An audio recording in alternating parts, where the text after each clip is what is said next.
Ladies and gentlemen, we are about to get this party started. All right, we're about to get this party started, y'all. Don't you worry. Midwest Night Watcher, try me. Let's see. You can't handle the truth. The truth is, you can't handle the truth. Ladies and gentlemen. Oh, whoa. I'm listening to myself talk right now. Oh, man. How do I do this to myself? Guys.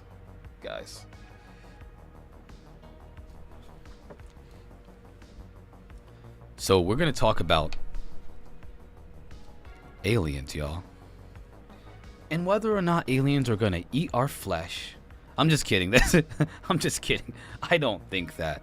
I don't actually think that aliens are going to eat our flesh. Or are they? You know, what? Do you know, I got a question for people. I'll wait till some more people come up in the chat. Let's bring up this live, y'all. All right, check it out. So, what's up, chat? What's up? It's a pleasure to see you all. I'm happy to be here. Happy to see you all here. Whoa, Chiro Sounds. Momska is raiding YouTube. What's up, Momska? I appreciate you guys being so supportive. Midwest Night Watcher, you guys are so supportive. Thank you so much. You know, guys and gals, ladies and gents, demigods, everything in between. All right, Sasquatch. Last night there was one of the funniest stories I've ever heard ChatGPT tell was about a Twinkie apocalypse. Freaking awesome story. So whoever you are who gave that recommendation, I forget who told me that. That was fantastic, and I want to thank you for telling me to ask ChatGPT to simulate a scenario where Twinkies took over the world. It was fantastic. That was hilarious. Now, I got to tell you guys, there's a lot going on. There's a lot going on in the world today. Now, allegedly, and this is what's going on Twitter. Let me pull this up here. This is not a. We're gonna talk about the news first, and then we're gonna go over the truth about them aliens, y'all. Are they here to eat us or save us? Reminds me of Stay Puft Marshmallow Man. Oh my gosh. Yeah, you know.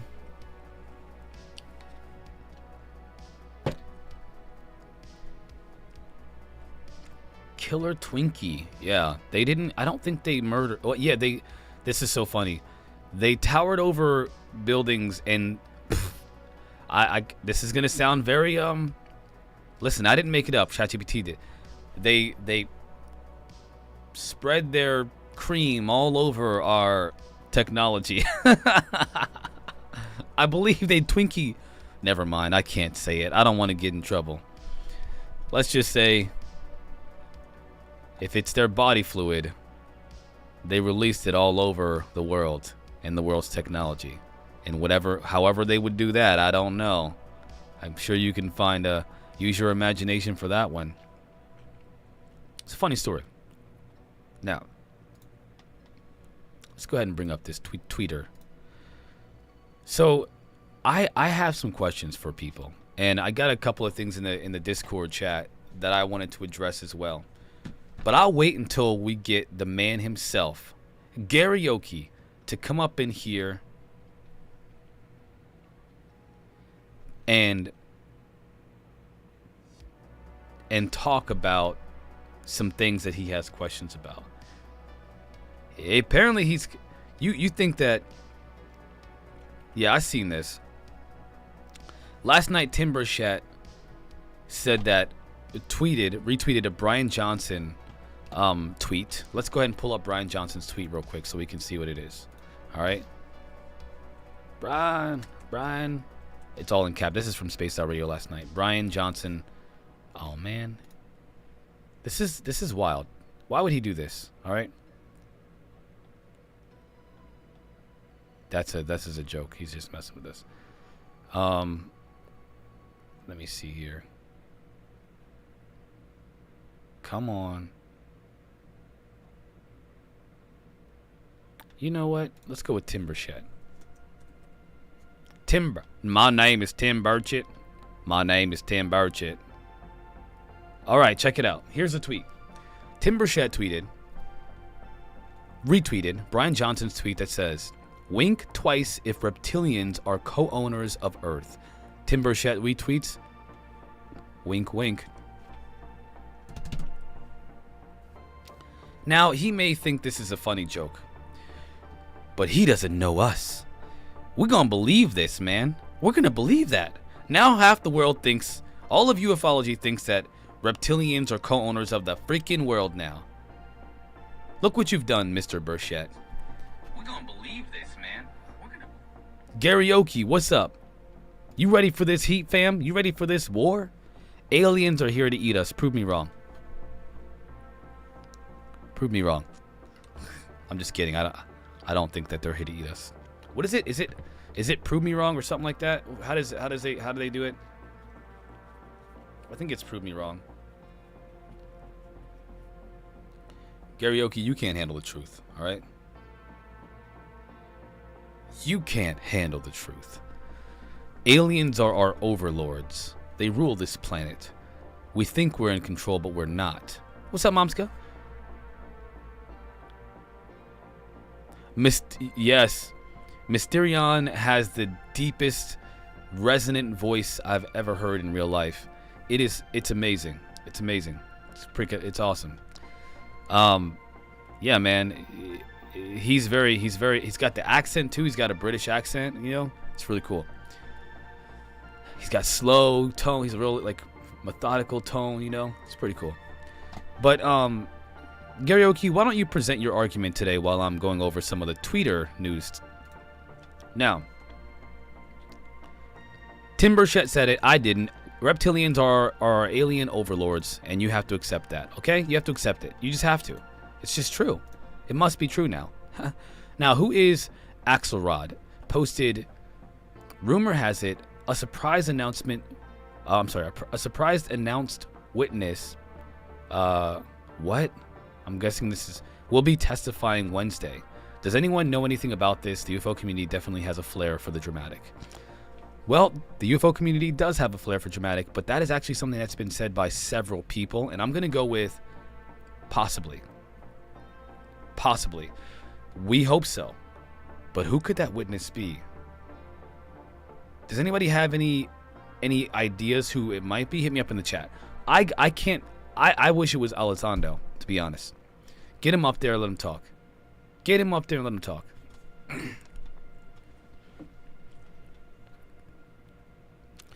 UFO Joe reposted this video. I got in trouble for viewing this on Spaced Out Radio, by the way. I got in a lot of trouble for this. Bob Lazar will not. You know why Bob Lazar won't testify, Karaoke? You know why Bob Lazar won't testify? Because the same UFO kooks in the UFO community who say that aliens aren't here to that aliens are here to help us are the same ones that say Bob Lazar is a liar. Boom! You can't handle the truth. Prove me wrong. True that we have been in contact with your government and heads of power. It is also prove me wrong.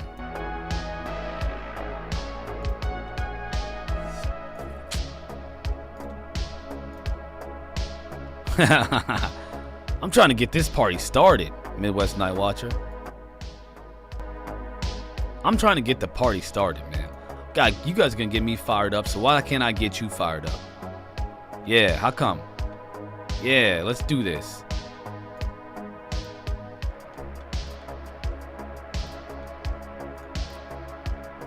Yes, it's true that we have been in contact with your government and heads of power. It is also true that we have been It is also true that agreements have been made and kept secret from your people. It is also true that in the past some of your people have lost their lives or have been badly hurt to protect this secret. Our hands had no part in this. Oh yeah? Why don't you ask them about those little kids they're taking? What's up, Drunk Physics? Welcome. We contacted your leaders because your planet is in grave trouble. Your leaders said the You got anything you want to talk about? I'll bring you on the show. vast majority of your population wasn't ready for anything like us yet. So we made time agreements with your leaders as to when your people would be made aware of our presence. The biggest takeaway for folks to understand is that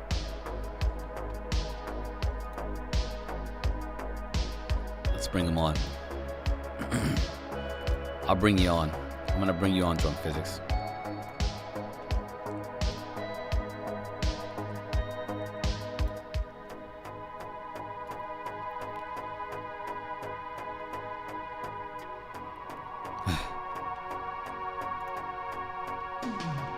We love your accent, all right? We love the accent.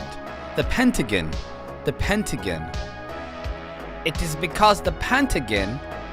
I'm trying here. What's up, Drunk Physics? What's up, my buddy? How you doing, man? Good, I'm good. Getting excited for Wednesday. Oh, absolutely. Are you kidding me? I am fawning right now. Yeah. I am going crazy, man.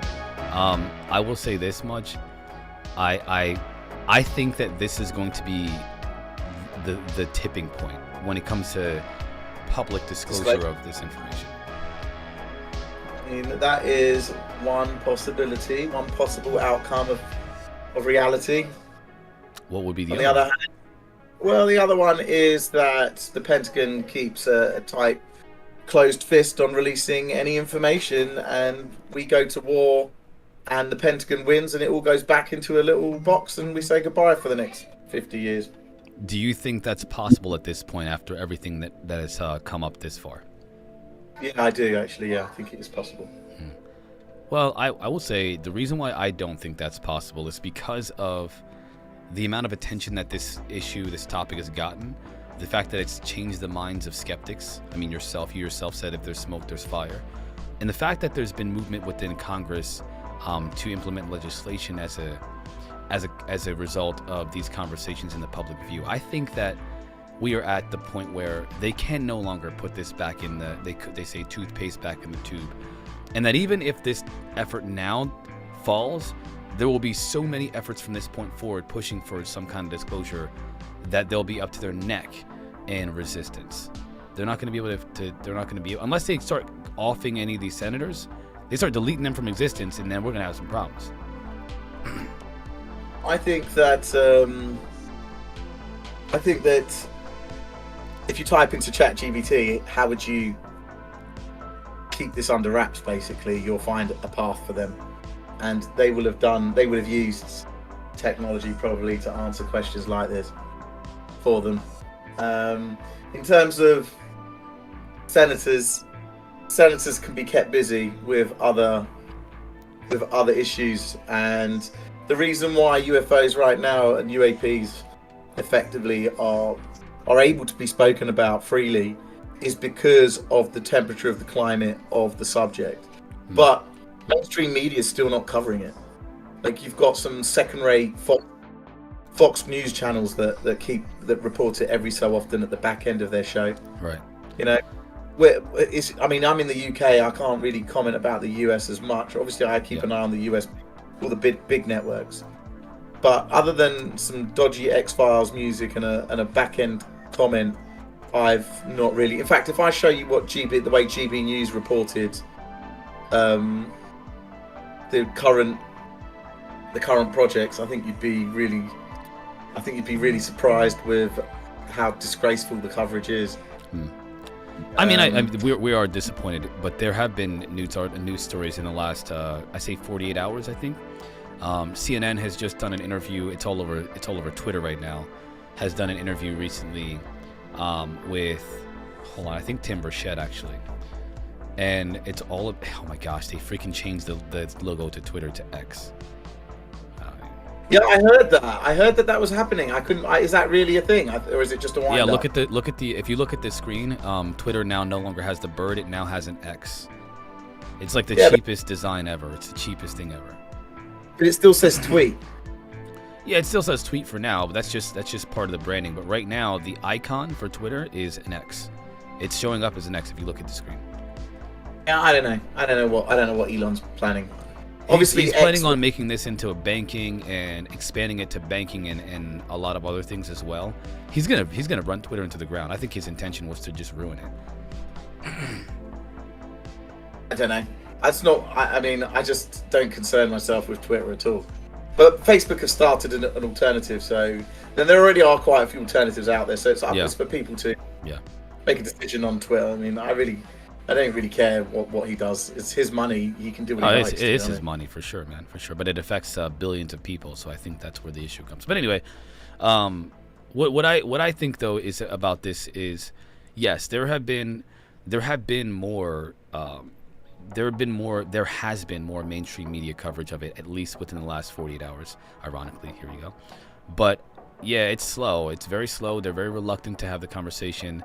They're not. I mean, they can deny it. They can try to walk away from it or turn away from it, but it's getting out there, man. We don't need mainstream media anymore because we have alternative medias. 1 second. Sure.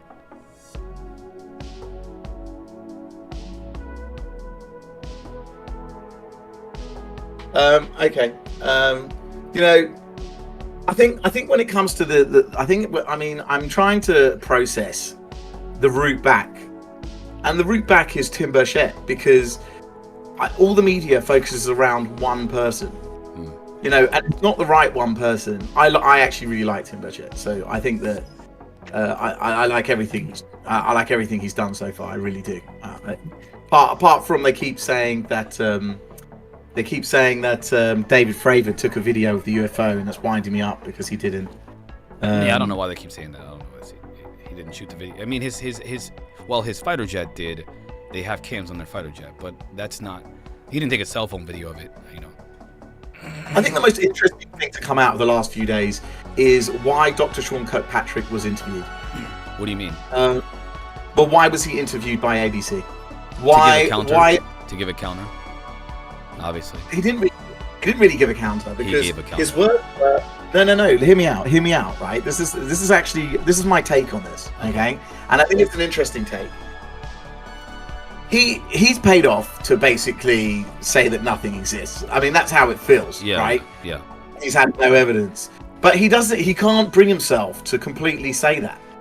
And when he says technical surprise, and that basically the idea of extraterrestrials is keeping him up at night, you can't. It's almost like he wants to remain a skeptic, but he's seen too much evidence for it. You know, the idea. So he got asked whether the pilots that he interviewed are telling the truth, and he said, "Well, they believe they're telling the truth, right? And I believe that they think they're telling the truth, right?" Yeah.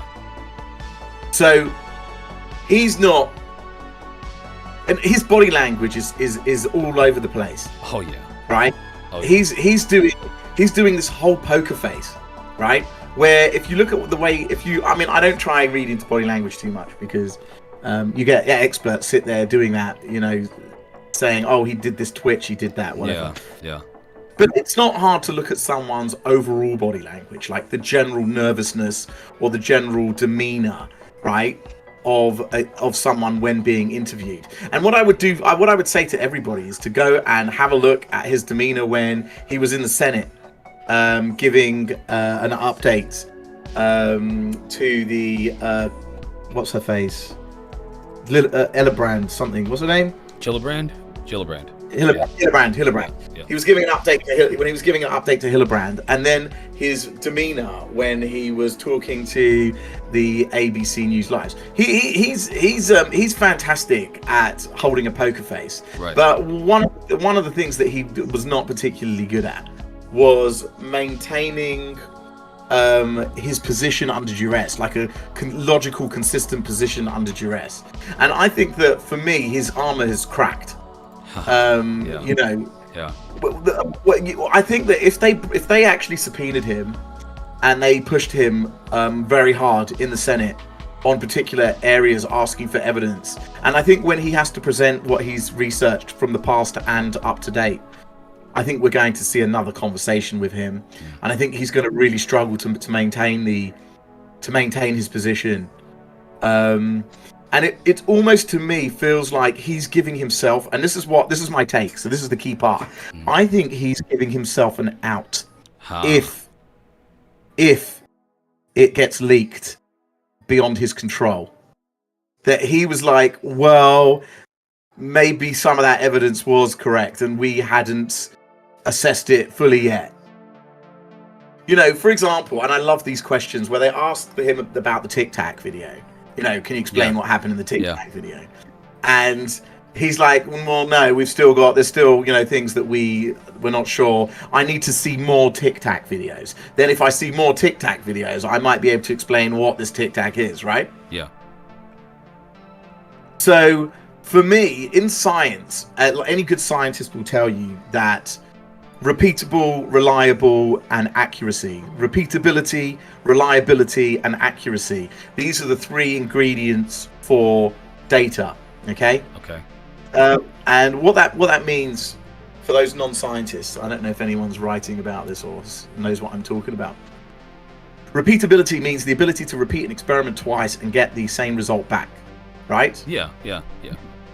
Reliability means that you can do the same experiment yourself over and over again and get the same result back.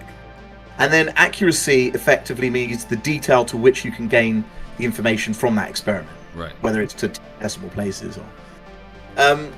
you've got precision as well, which is another interesting term, but not really as relevant here. The point here is that I feel that he's relying on the idea of repeatability and reliability to determine what these Tic Tac videos are. But there are 6 mass, and he's doing a historic check. There are 6 massive visual events. You know, things like the Phoenix Lights, the Zimbabwe, the Zimbabwe UFO, the Australian UFO back in the 60s, 67 or whatever it is, 69. Right. And then you've got obviously you've got other mass sighting events, and he's going to tell you what, like, if you see another triangle UFO, are you going to say, no, these people saw what? And that's the thing, no one has actually pinned him yet. And my guess is when some of these tougher questions started coming into him, he became significantly more vague, significantly more blurry about his responses. His answers, his main answer, if you think about it, his main answer is there is no evidence yet for, you know, extraterrestrials or materials such as spaceships, right? That's his line. That's his extraterrestrial spaceships. He said, you know, there's no evidence there's no credible evidence of extraterrestrial life. There's no credible evidence of extraterrestrial spaceships, right? So that's his go-to line right now, okay? And I want you to imagine that he's drawn a line in the sand, and that line in the sand is blurry. It's not right. It's not. It's like you're wearing very foggy glasses. I want you to imagine you're wearing very foggy glasses, okay? And you're trying to work out where exactly the line in the sand is. Now, for us, it seems like a hard line. This seems like a hard line. You're saying that out of all the people that you've spoken to, right? This is what irks probably you and me, right? All the people you've spoken to, all the pieces of evidence you've seen, all of the data, all of the photographs, all the video footage the 4K pictures that we've been told exist, right? Yeah. Everybody else is convinced, but he's not. Yeah, but he's not, right? That's the key part. But he's not.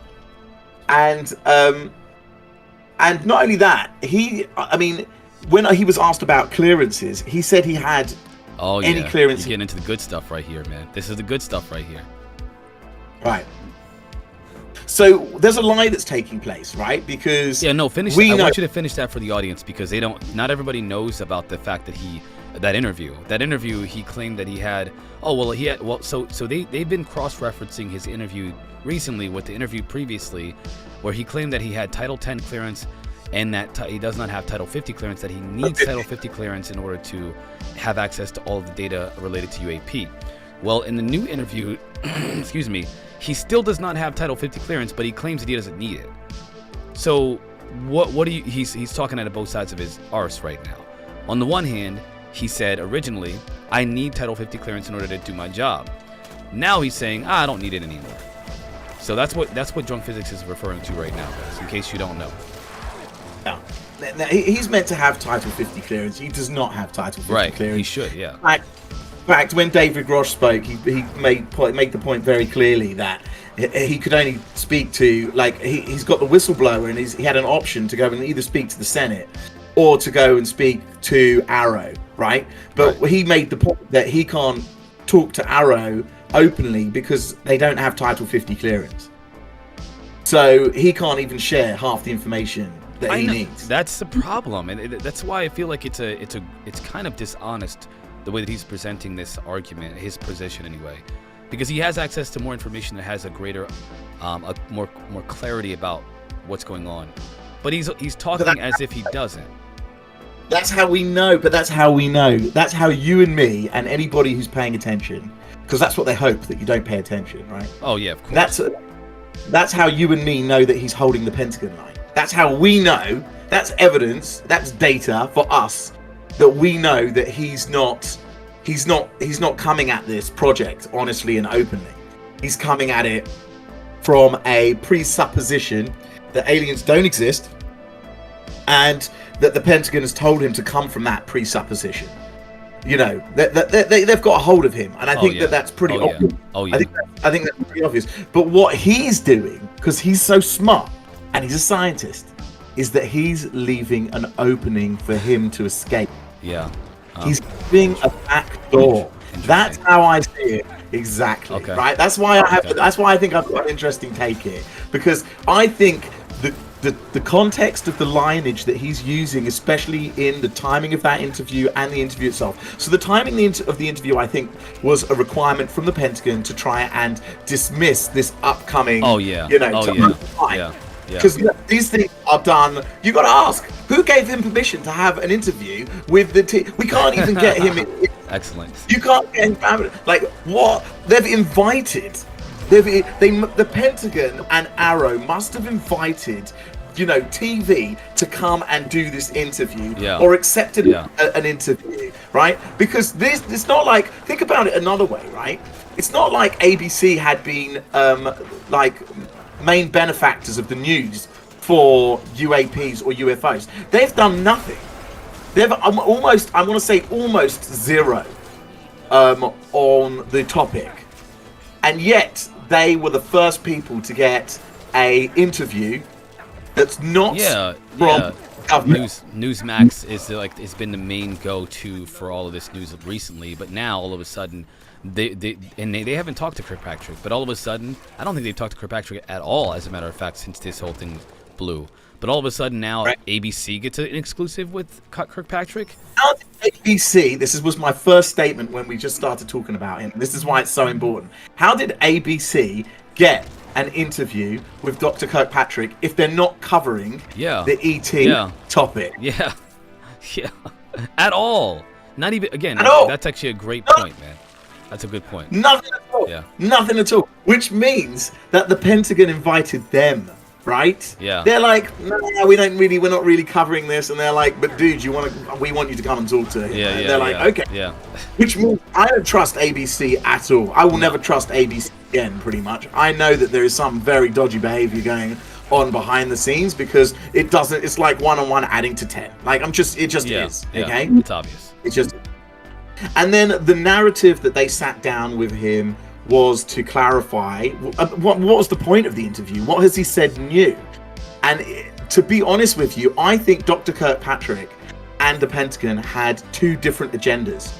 The agenda for the Pentagon was to sit down with him and him to tell his line again that there's no evidence. He's a scientist. He's the one the government trusts to work this out. He's the one mandated to do it, and there is no evidence, right? Yeah. But what happened was, when he sat down, he wasn't completely comfortable saying there's no evidence. not completely. Okay. And That's so actually that's a different perspective I haven't thought about. What he did was, and he's a smart guy. I respect his intelligence a lot. This is not a nobody. Okay, I can tell you now. I've looked up his research. He's a smart guy.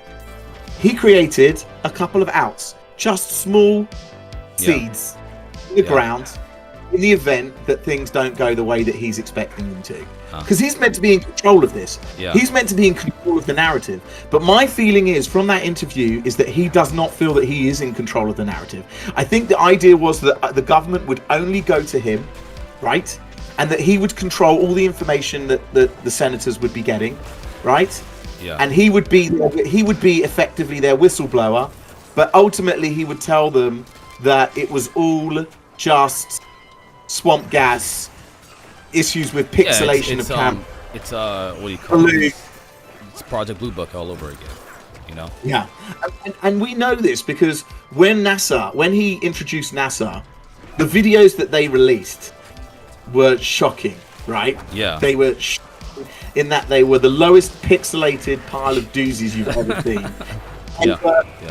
And they were purposefully, intentionally done to show how scientifically things can look like UFOs, but could be, other anomalies artifacting within technology that we use.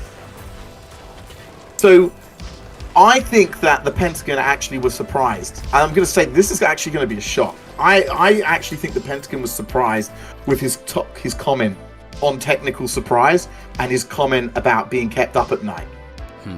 Why? Because that kind of implies that there's something to be concerned, something to be, something of note that makes him that gives him anxiety about his situation. Now he can go one way. He can say it's for an adversary. He can choose to go that way. Right. That's an option. But he can also go the other way. And it's so ambiguous. That hard line that he's always had in the sand, so obvious, so strong, now has these glasses on. I can't see exactly where that line is. It's not so clear anymore because the line was very, very overt in that there was no evidence. Why are you being kept up at night? And what are you being kept up at night by? Yeah. Right? I asked that same question. Okay, hold on one second. Let me just ask you a question real quick about this specific thing, about the whole keep you up at night thing. I've heard that before. I've heard that by people like Ross Coulthart. I've heard it by people like Bryce Zabel. Bryce Zabel released a video where he literally was essentially in a state of ontological shock, if you will, about something, where he literally says, I wonder what the world's going to be like for my daughter. Wait a minute, or my child. Why are you thinking about that? If this is just about aliens are here, or like, oh, there's UFOs are real, why are you worried about what the world's gonna look like with your children? Like, what's going on here? That's the kind of thing that I wonder. I've heard of Tom DeLonge. It keeps him up at night. They stayed up for days because of some kind of revelation about this phenomenon. So to your point, if people are intelligent enough to connect all of these things together, yes, they'll see that. But the general public is honestly not that involved in the topic to be able to see it. And I think that the audience that they're speaking to, whether it be Kirkpatrick or even David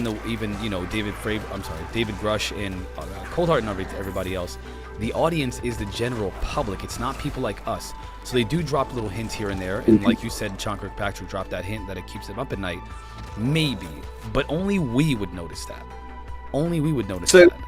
Right, and that's because it's about paying attention, isn't it? And it's always been that. It's about paying attention to the details, and the details. The devil is in the details, as they say, right?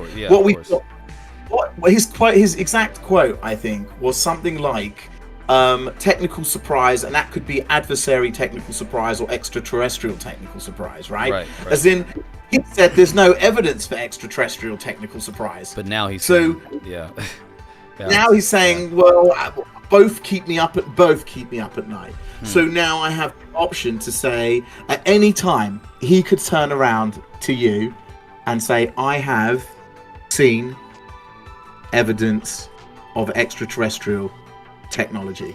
And you would then say, he's one of us. He's on our side. He was always on our side. He was just being a scientist. Or he could say, no, I'm just concerned about China and Russia and the technology that they've got. At which point, you would be like, this is fake, this is nonsense, you're a liar, you're just on the side of the Pentagon. No way with all the evidence that you've got that you could tell us that it belongs to China and Russia, because as Tim Burchett says, right, if it belonged to Russia, you know, his ego would be so big. Riding on the White House lawn with bare-chested, ready to wrestle Joe Biden. That was fantastic. That was fantastic. Yeah. I mean, to your point, that's a good point. I think that what you just said is, honestly, I gotta be more charitable to the guy. I feel bad for him, to be totally honest. I've noticed that he gets nervous. You watch the one press conference where he clearly was uncomfortable. Now, I've rarely ever seen anybody that uncomfortable unless there's something that they're hiding, something that they're scared of revealing, and they're being very cautious about what they say because of some kind of consequence they might face, by releasing something by accident. I mean, he was clearly nervous in some of the interviews that I've seen him in, and I'm talking like uneasily nervous about looking down, not giving eye contact, having this like where he looks like he has his head down, but he glares out of the top of his glasses, kind of thing. Like, somebody's hiding something. You know that, like, if you've ever had a girlfriend who's lied or a boyfriend who's lied to you, you know he's hiding something. But so I feel bad. I do feel bad for him.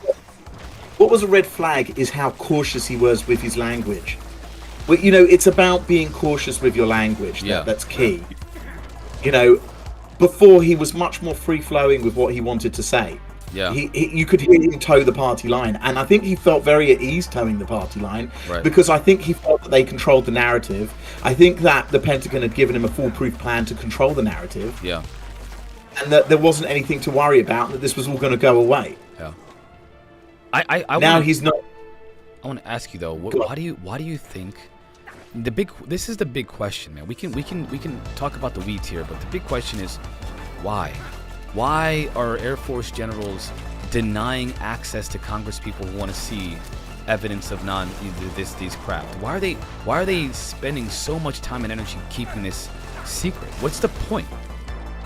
I have a couple of running theories on this topic. I don't have enough evidence for any of them. I'm happy to share them, but know that I don't hold them as God. Like when it comes to my most, and I think it's probably the most popular one as well, is that both China and America have got UFOs, and I don't think America wants China to know how far they have got in reverse engineering that technology. I think that it may be the case that Skunk Works and other organizations have got Blackbird style secret projects that are using alien tech that have become hybridized into our technology, so that even if they don't know how it works, they've managed to kind of pull it out of a UFO and seat it in, a singular plane. Okay. Right. Yeah. And possibly be able to use it. And I think that they've been doing testing on how large an object they can send up into the sky, because some of these objects seem to be miles wide, right? Huge. Yeah, huge. They're massive. They're massive. Yeah, traveling at over the Mach speeds, which is insane. Yeah. Now I don't know if that's a bit of alien tech or whether they're just hybridized alien tech, as in that they've used something that they pulled out of a UFO. No one really talks about this concept, but it would be a standard. If you can't reverse engineer something, right, or you cannot replicate it because you can't understand the physics, that doesn't stop you from ripping it out and putting it in something else if you can see what it does. It's like me saying, oh, I've got a plasma weapon on the front of one of these, a plasma gun on the front of one of these ships, and me going, well, I can't reverse engineer it, but what I'll do is I'll just take the plasma gun and its energy source, and I'll plop it. That's what I say about I think they've clearly reverse engineered some aspects of the technology. I mean, it's not a secret. If If you've done the research, you know that that information has been out there for decades. If you've read the book Day After Roswell, you know that it's been speculated that they've everything from Velcro to microchip processors in the transistor, they've been working on or reverse engineering in some capacity the technology. Now, obviously they don't have, and I do not, it is obvious they don't have full functionality of these craft, because they're talking about the craft, and this is, again, if you study the history of it, the UFO, the data says that this technology functions off of what they believe is consciousness directed somehow, and we're not even biologically capable of operating a vehicle with consciousness. So obviously, and I mean obviously, if you're looking at the data, we don't know what the heck's going on with this craft. My only issue with this perspective is that it's only one aspect. I think that I'm talking about the bigger implications. Why keep that information from Congress? Why not tell them, listen guys, this information is being kept private because our adversaries also have this tech and we cannot let this get out? Why just completely stonewall them, not even giving them any information, have a cocky attitude, and this is per Representative Luna's account of their encounter with the general? Why give them why threaten whistleblowers because of keeping the fact that we have the tech secret? It's too late. The cat's out of the bag. I think it's much bigger than that. I don't think it's our adversaries. I think it's something else. The second, if you like, of my theories, which is a slightly weaker theory, but one that I still hold as a possibility, is the idea that the American government has been, the Pentagon specifically, has been influencing American society in such a way using alien technology that that it's so bad, that this influence is so horrendous that it would literally undermine the structure and the way society would be run, causing a collapse of the United States. That to me would be something highly improbable, but something that is possible because of where some of these technologies have infiltrated society and the blurred line between an invention and discovery. And if I tell you I've had a discovery on something, if I write a paper on something, how do you know it came from my mind or I'd actually seen it, it got leaked to me? You wouldn't know. There's no way to there's no way to know. I can then replicate, if someone gave me the answer to a question in an exam and then I solved it under exam conditions, how would you know I cheated? You can't know. So they may have fed a piece of technology. So here's an example, right? So you can understand what I mean in a bit more detail. Let's imagine that like a top university like MIT gets secretly fed to a small group of scientists. So I'm well aware of this as well, by the way. This is the allegation that the government had essentially outsourced the study and the development of this technology, the reverse engineering of this technology, to certain private corporations, which gave them a leg up in the field, which is essentially, that's illegal. I mean, that's not only illegal, there's a lot of financial ramifications for that. It's also unethical because you're helping certain corporations get a head up when we believe in the American dream, that businesses have done this all on their own grit. And because Americans are pretty stupid and they think that, we all just kind of started from the same starting line, and people are all the same and we all have the same opportunities. I don't know why people believe that, but they believe that. Come to find out, there have been massive leaps that have been given to certain corporations versus others. Given. So what happens is those massive corporations that can't get scientists, they may take small, pieces of technology, give it to scientists in an open way, just don't ask questions. And those scientists will then do experiments to try and replicate that technology. At which point they would then submit it into New Scientist or some peer review process, and now it becomes actual science. And it becomes a discovery. Like front page.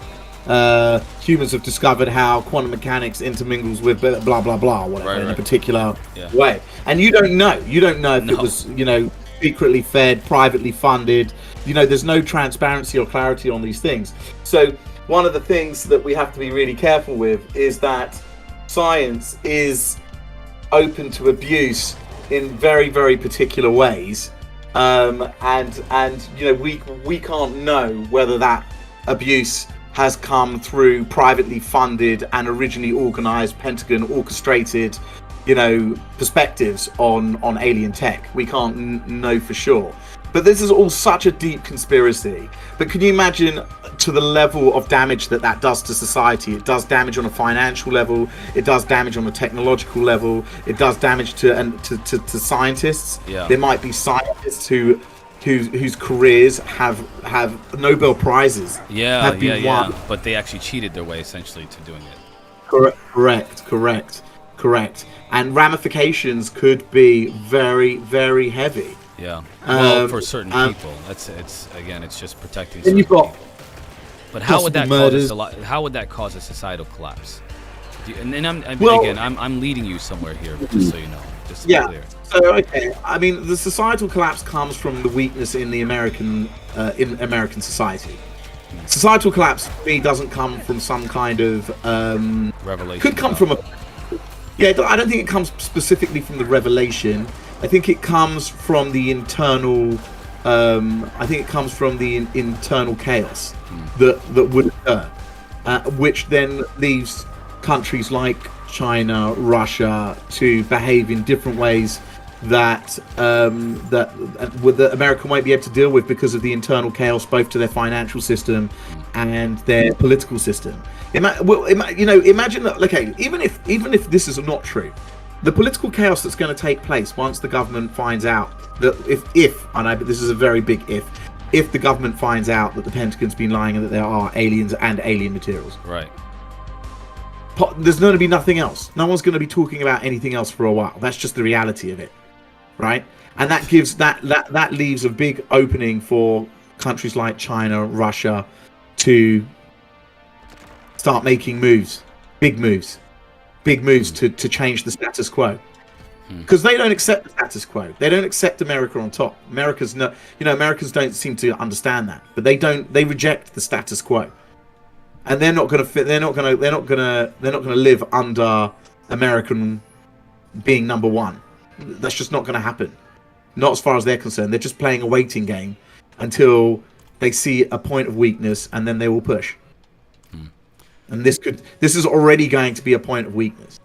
Imagine if you get caught up in the turmoil of UFOs with Ukraine. They're not going to, like Russia. Ukraine's going to become a no-go. Russia could probably kill everybody in Ukraine with an atomic bomb, and that would be the first thing that people would start to take note of again after the UFO scandal has been released. And the same thing would be to a degree with Kennedy. I mean, imagine if we found out that the FBI killed Kennedy in the grass. I think it's going to be there is going to be some aspect of the intelligence community that's going to come out that they were involved in the assassination of Kennedy. I will let me give you something here, man. Let me just say this, okay? There have been many scandals throughout American history that should have caused, if this is anything we liken the potential scandals about the insider helping of different scientists and organizations and institutions and corporations by releasing UFO tech to them for study versus anybody else in the field, so they can reverse engineer that, use that tech and that knowledge to get ahead in their field. If there's anything like that in American history, there have been tons of examples just like that have caused no societal collapse. As a matter of fact, we just get over them. Julian Assange. I mean, if you think about what Edward Snowden and Julian Assange did, there was no societal backlash. The government is listening to every single thing that you guys say. They're listening to every word you say. Everything you type in your phone is being collected. They can look at your phone camera and turn it on and watch you take a shower, get naked. They can watch your children while you're asleep. Like, no matter what, that was one of the biggest OMG moments of human history when it comes to the current state of our technological advancements. And yet, nothing, not a word. People complain on the internet. They say, "Oh, Big Brother's watching," and "Oh yeah, they know they have all of our information. I don't want the government taking anything from me." But everybody buys a cell phone, and everybody says, "Yes, I accept your terms of service, so you can look at all my stuff and collect all my typing and collect all my pictures and look at all my photos and do whatever you want to with them." They hit that agree. They hit that agree button. You have to if you want to have a Google phone. You have to if you want to have any applications. You have to accept that. and yet there's nothing. There is no societal collapse. There is nothing that can compare to that revelation. Nothing, except for this. And so, if you, to me, it is a mute point. It's a weak point to think that this is going to be the thing that, oh, the scientists got a leg up. We already know that people get leg ups in this world. We watched Donald Trump profit. His family profited off of being in presidency. The nepotism was ridiculous. And people love Donald Trump, love him. They will die for him. There are people that today that will literally lay their life down for Donald Trump. The nepotism didn't stop them from anything. He said, I can shoot someone on Fifth Avenue and get away and I wouldn't lose any votes. And guess what? He could. So I just can't imagine that this would be the revelation. Like, there's no revelation. Hunter Biden, you know, the Hunter Biden thing where he's getting blowjobs from strippers and all that. Oh, I mean, I guess that's bad, you know, like the people that are upset about it haven't done it themselves.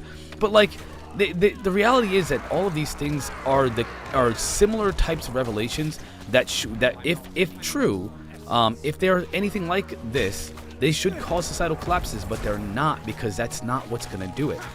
It's not it, man. There's something else. There's something else. There is something else. That was. Have you ever heard of technological balance? Of course.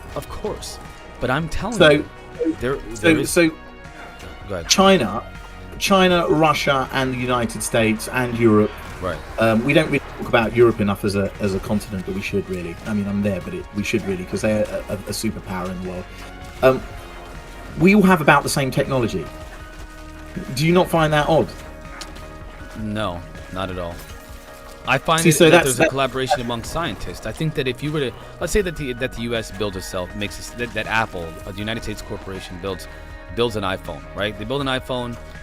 What are they going to not sell it to Europeans and the Chinese? And who's building the chips, my guy? The people building the chips are literally Taiwan. They're right off the coast of China. Like, what do you think that these people are just like? Are not collaborating in some way? The technology is unanimous across the world because of this unanimity of understanding that society needs to, or at least will always have, some kind of uniformity in terms of technological development. Okay, I'm okay with this. I'm okay with having this conversation, but I want you to try and stay logically consistent. Okay? So I'm going to ask you some questions. Let's go for it. And then your job is to try and stay logically consistent on the topic. To try, yeah. I get a little facetious from time to time. But sure. Yeah. China, an open or closed society? What do you mean by that? You mean as in, do they share technology with other nations? That's right. They share all of their technology, ideologies. Let me just be very clear with you. If you try to sell me... One second. Let me finish. Like, that they're open with their information, that they are open with their technologies, with their own public, and with other civilizations. They are, as a nation, they're obviously a closed nation. Obviously. Okay. So you're saying that they don't share the technology with other countries? Is that fair? Please allow me to. Is that a fair statement, though? No, because that's not accurate. Go ahead. That's not accurate. So what happens is, and this is something that I think is a completely separate conversation, but I think it's relevant to the topic at hand. Corporations are the ones who rule the world, not countries. Why do you think that corporations have more capital than entire nations? Why are they able to go into nations and create laws, buy politicians, cause coups, put into power their own leaders after staging coups? And we are well aware of this happening in Cuba and other places in Brazil. Do you think for 1 second that governments rule the world? You're insane. No, China as a government is a closed system, but when it comes to corporations, they're open in terms of profitization, because those corporations all collaborate, period. Okay, listen. This is where I'm going to get you to stay. You've got to remember, you've got to try and stay consistent with your position, okay? Okay, let's go for it. I would agree with you if you're talking about America. Corporations rule America, okay? Mm-hmm. But I'm not going to mention... I want to stay... I'm not going to mention names or anything here, but let's pretend I have a friend who works for a Chinese company. Okay. all the data that company gets, big company, is shared with the government. Right. It only happens in China. All the big companies are controlled by the Chinese government. Okay, I'm aware. Okay, I'm aware. So let me just say that you don't Are want you, to. are you aware of that? Just let's be clear. You just Yeah, yes or no? I am You aware. aware? I am aware of that. I am aware that the Chinese government literally One of the controls. biggest, yeah. So the biggest difference between the United States, one of the biggest difference between the United States and say China, is that that China runs all of their big companies, Okay. and in the United States, you know, the United States are run by all of the big companies, right? You know, their power to lobby. Yeah. You don't have lobbying in China. That just Right, doesn't exist. Right. Well, Okay, so and I know this because I know that they share their data with the Chinese government. I know for sure. you mean the U.S. Okay. does, but the Chinese do not? You're saying that the U.S. is sharing technology with the Chinese government, but the Chinese government isn't reciprocating that? Is that what you're suggesting? Yeah.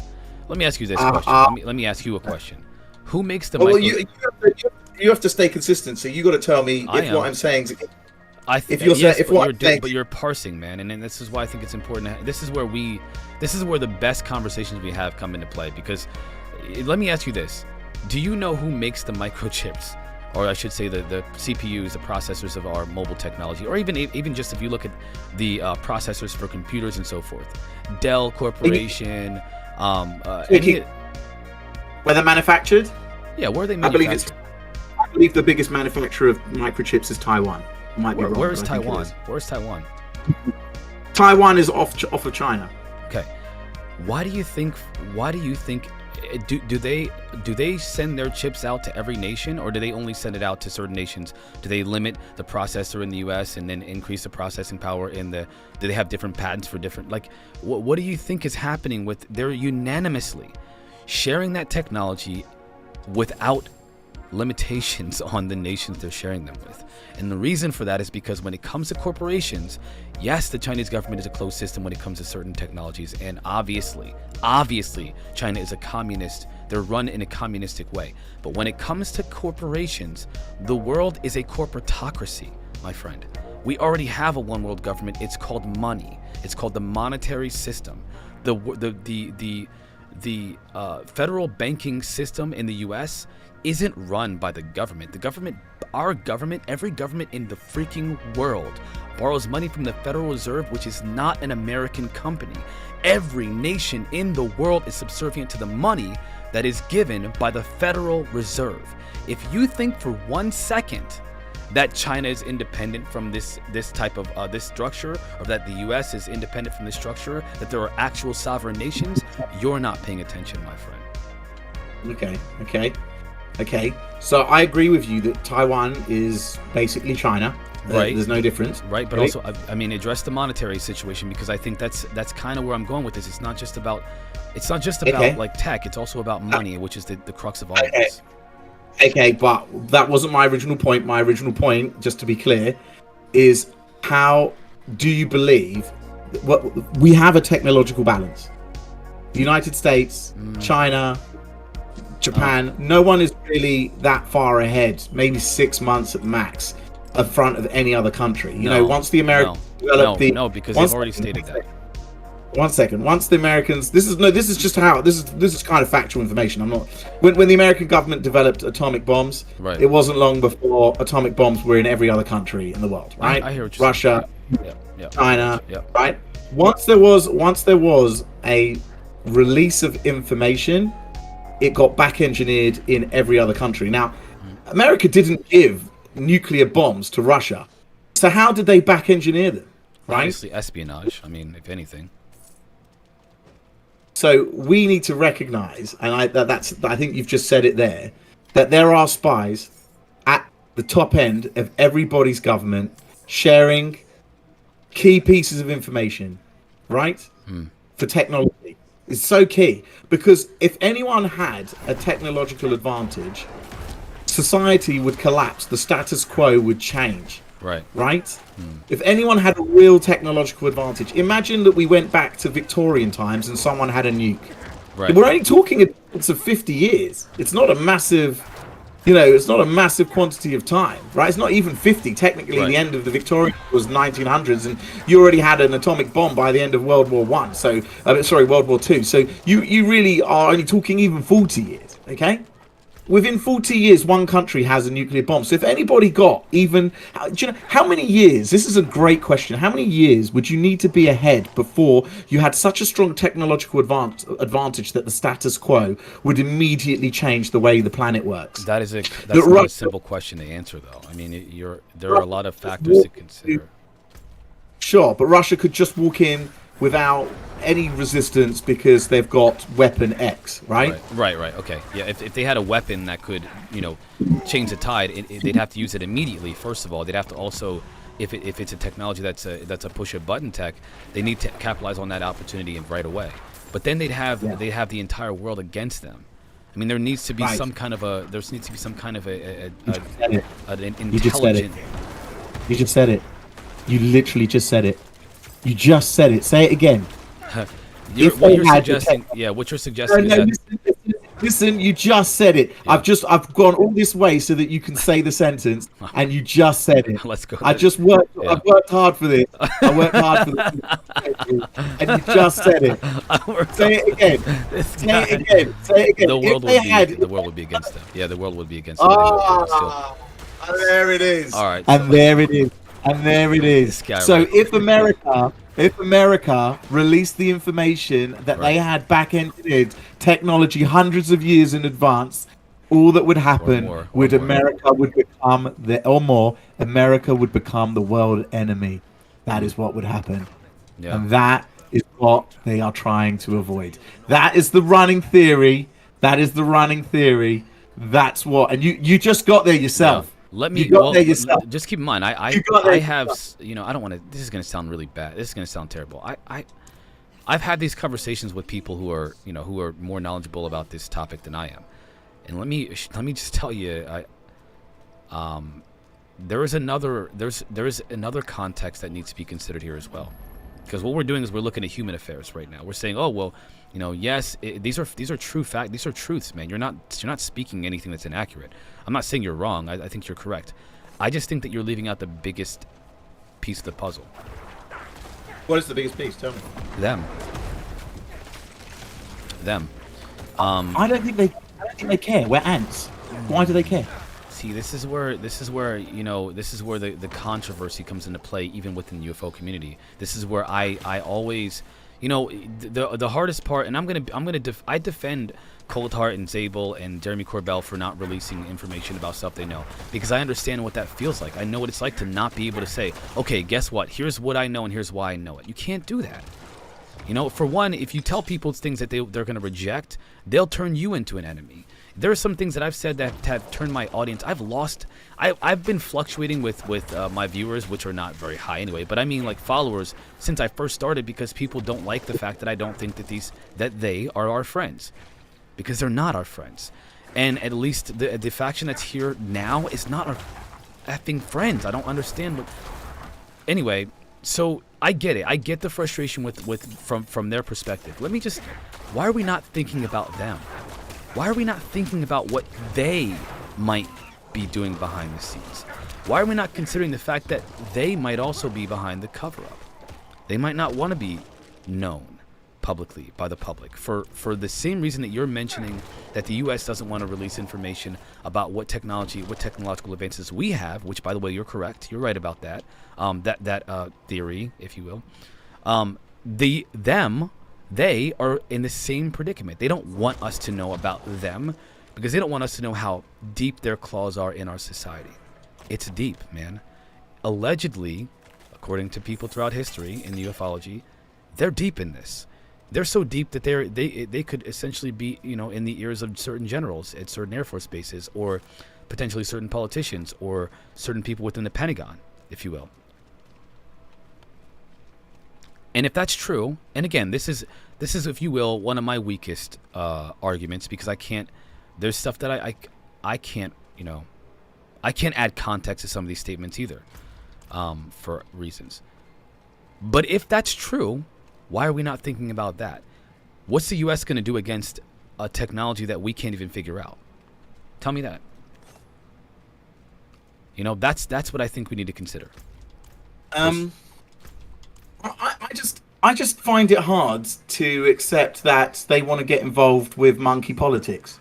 You know, Yeah. I don't see us going. I don't see us going and sitting down with the monkeys, and when they're trying to determine the leader of their, their band, if you like, Yeah. that we would get involved. Like, Well, let me. why would we? Yeah, let me. What's up, Winter Soldier? Alien Universe, Winter Soldier. What's up, guys on YouTube? Let me ask you this question: Do we have a more complex social society than monkeys do? I don't think it matters. Why does it matter? To them, it's going to be still very simple. Because Are we closer to the monkeys? Are we closer to the monkey structure in terms of complexity, or are we closer to the aliens in terms of complexity? I would say that we're closer to the monkeys than we are to the aliens, but I think that we share Well, some. Huh? That's it then. Yeah, That's but it then. Yeah, but you're not considering another important factor. What? How much influence does a monkey have over this planet, or anything else other than itself and its civilization, versus us? I think you have to compare like for like. No, okay, so you dude, can't really. dude. They can travel the you're- cosmos. We can travel the cosmos. They can How create much artificial. How much influence do we have over our solar system? None. What about the? Do we have the potential Milky to have? Way? Do we have the potential to have influence over our solar system? Do monkeys have the potential to have influence over the planet? They Probably. They will If- never have influence. They will never be able to have. Because we're here. You're But if- you're being disingenuous if with we yourself. weren't here- No, listen. I'm just being honest. If we weren't here, if humans didn't exist, if there was no consciously aware beings like humans on the planet, who would be in control? Who would be the dominant? Who would be top of the tree? It depends on the dude. What do you mean? Dolphin? I don't know. Well, who would be on the top of the tree? Who's at the top of the tree right now? What does it matter who would Tree. be? Who is Human. right now? Humans are. Humans are. Yeah, and I think that's again. And what can we do? We can terraform the entire planet. We can travel the cosmos. We can land on other planets. If we wanted to, we can build structures on other planets. Which, by the way, we can just Not leave yet. them there. Not yet. We Not can. yet. You're Not- telling me we can't send a not- probe to Mars right now to just open up our. You can literally build. They can literally build it with 3D printing a facility in a couple of days that used to take months to build. Right now, automated for the most part, with some human involvement, obviously, to run the machinery. What makes you think that we couldn't do that on another planet in the next 50 years? You say we could, but we haven't. No, of There's the course not. facts of the. Yeah, the No, question. listen. The question is. No, listen. could Listen, we Could haven't. we? Though. No, could but, we? Yeah, but I hear you. You're Now, saying can potentially. monkeys? Can monkeys? Do we have that? to? Listen, we are in different. We are. Like, okay. I mean, I'm not trying to compare us to monkeys, really. Okay? You know, I'm just. Can dolphins? I- Dolphins are you're- intelligent. You're kind of like you're missing the point, in my opinion. Right? It's feel not the a same question. It's not a question of are we the same as monkeys. Obviously, we're not the same as monkeys. Right. We have a different level of conscious awareness. But my point is, are we, compared to aliens who have been around, say, billions of years, evolved for billions of years, are we closer? Are monkeys closer to evolving to become us, or are we closer to evolving to become the aliens? And that's the key question. I think like, my what opinion. does that matter? I'll tell you why. I'll tell you why it matters. Because we don't concern ourselves with the politics of animals.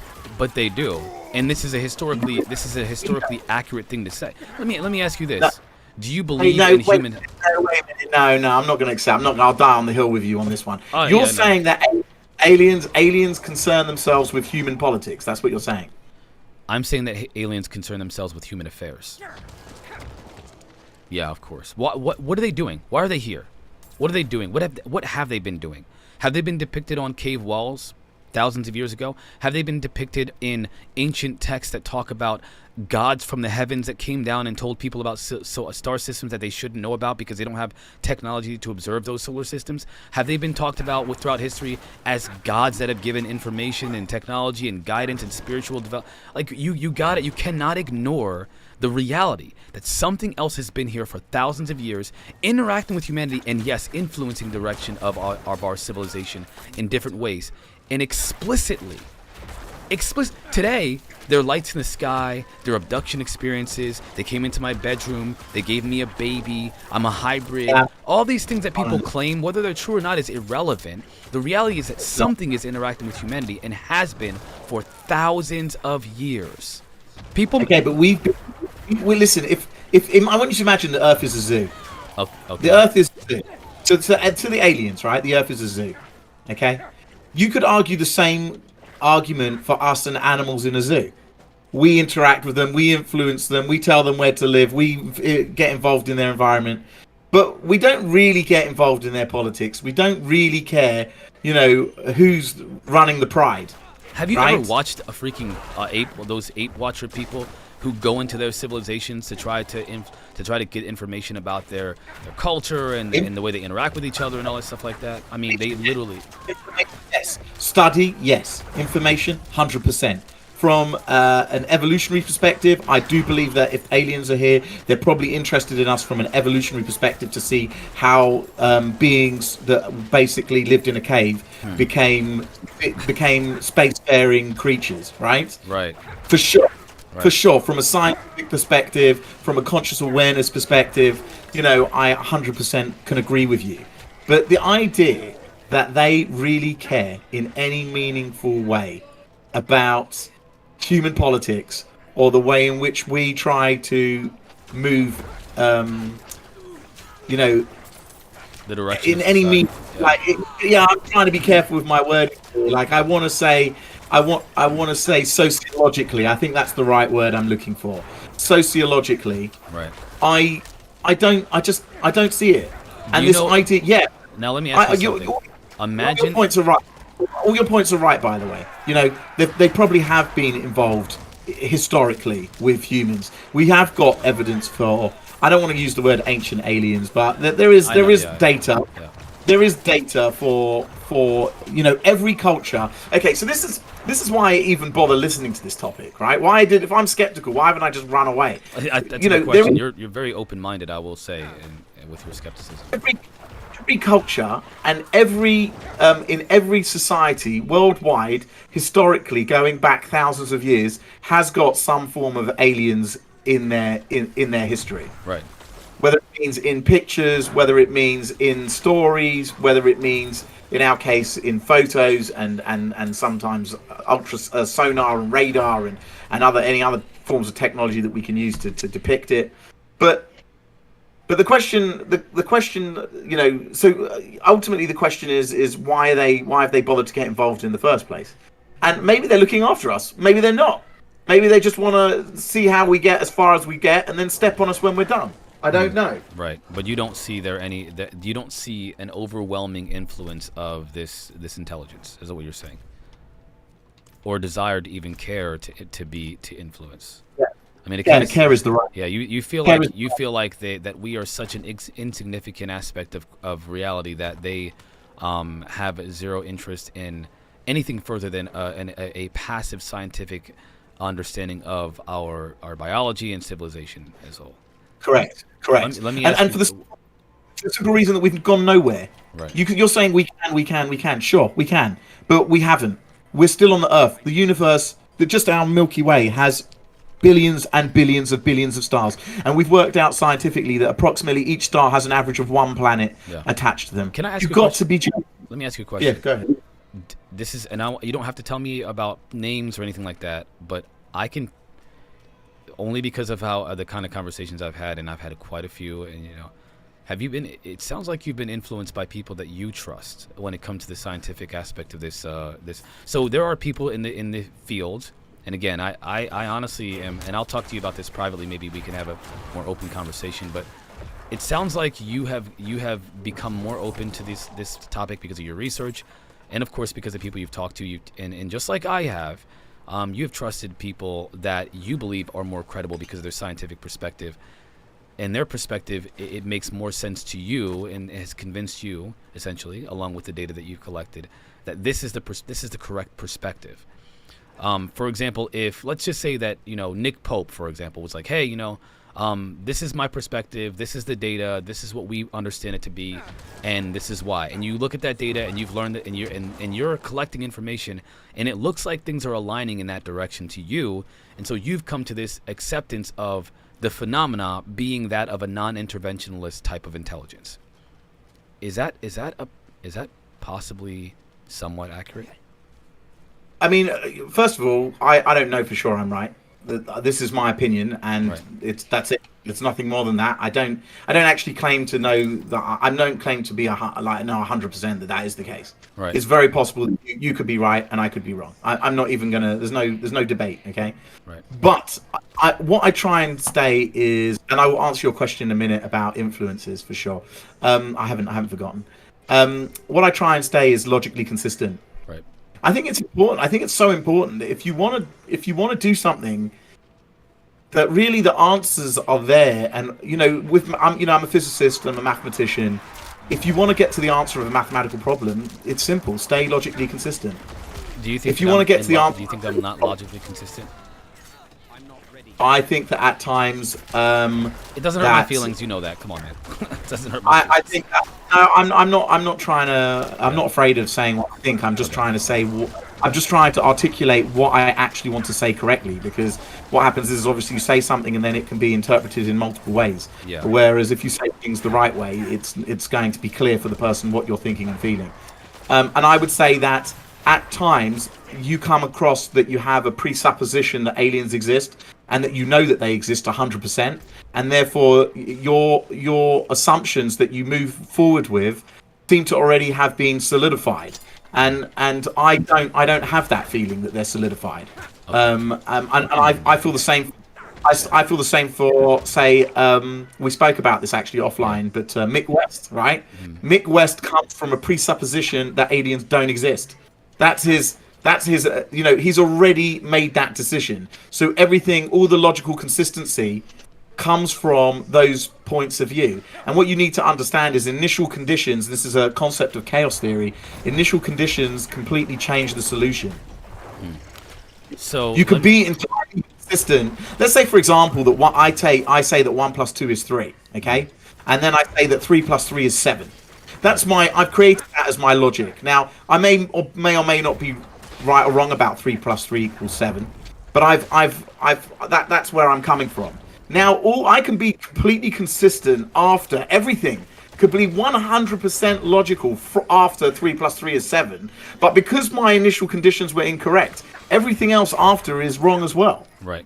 So then essentially you're saying the presupposition could be, if the presupposition is based off of I guess a potentially inaccurate data, then everything that stems from that presupposition is going to be incorrect. And it's gonna, again, I've actually heard about this before. I don't know the scientific term for what you're talking about, but I've heard about this before in terms of logic and reasoning. I will tell you this, okay? I obviously have information that I can't share with everybody for obvious reasons. I start from a position of, I have information that tells me that this is not alien, this is not extraterrestrial, this is something very different. And I will tell you this, if they are extraterrestrial, they've transcended physical reality. Whatever that means. I don't even know what physical reality is. I don't know what 3-dimension. What does it mean to be real? What does it mean? Like, I'm not a god. Like, I don't know. When I talk about these things, I'm talking about them from the perspective of if any of these things are true. 3-dimensional reality, 4th-dimensional time. If any of this stuff is true that we base our physics off of, our understanding of reality, we're not dealing with extraterrestrial. We're not dealing with a civilization of beings that have evolved somewhere far out there in outer space over thousands or millions of years. We're dealing with something far more exotic than that. And the information that I have, the information that I've come across throughout my time researching this topic also says that this phenomena literally is not friendly. It does not have good intentions. It does have intentions. It does have desires. It does have an objective, and it is clear. It's not even a question about that. And I'm not the only one, by the way, who feels this way. There are people far more intelligent, far more learned, far more credible than me who think the exact same thing, including Eric Davis, by the way. So if you think that who is a scientist, we might get there. Maybe you're right. Like I've never said to you, actually, one thing I've never said, we've spoken a few times. Oh, yeah. You're better. You're a better. And by the way, this is ironic. This is funny. I'm a talker, but I think you're much better at being accurate with your language than I am, because I talk facetiously. I just say stuff sometimes. I joke a lot. I'm not very, I take it because it's such a serious topic. I don't want to be. if I were to take this topic as serious as it is, no one would watch me. No one would watch me, because guys, I'm actually kind of worried about what's involved with this topic. So if I did that, though, nobody would have fun. Nobody would visit me. Nobody would want to talk to me. It would just be me being like, the world is over. Everybody run. Build a bunker. Hurry up. It's too late. Nothing can save us. Hide your children. Like, it would just be me doing that 24/7. That would be what, if I were to take this as serious as it is, that's what I would do all day long. So you actually inside you do feel a sense of panic that something is coming. We're in trouble. We're in trouble. Okay, so you feel that. No, I don't feel this. I don't feel this. I know this. I mean, if I know, let's, for example, if China was, if Russia were to launch a nuclear bomb at us today, we would be in trouble. Yeah. If the government kept saying, guys, I'm just telling you, Russia's going to launch a nuclear bomb today, I would be like, guys, we're in trouble. If they showed us videos of Russia getting ready to launch nuclear, I would say we're in trouble. If I showed that people and they're like, it's just fear mongering, I'd be like, guys, no, look, you gotta look at, like, I can't show you the pictures myself, but I'm telling you, Russia just said they're gonna blow us up. And no, they're just talking. Guys, we're in trouble. We are in trouble. The humanity is. Anyway, so yes, I feel like I feel an obligation to at least entertain these thoughts, but in a way that doesn't scare people. I don't want to scare people. It's not what I want. I just want them to pay attention and see for themselves.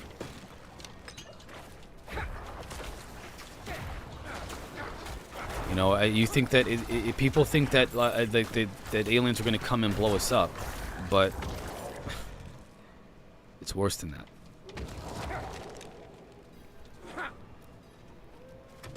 What's the time frame for this, whatever it is that you're worried about?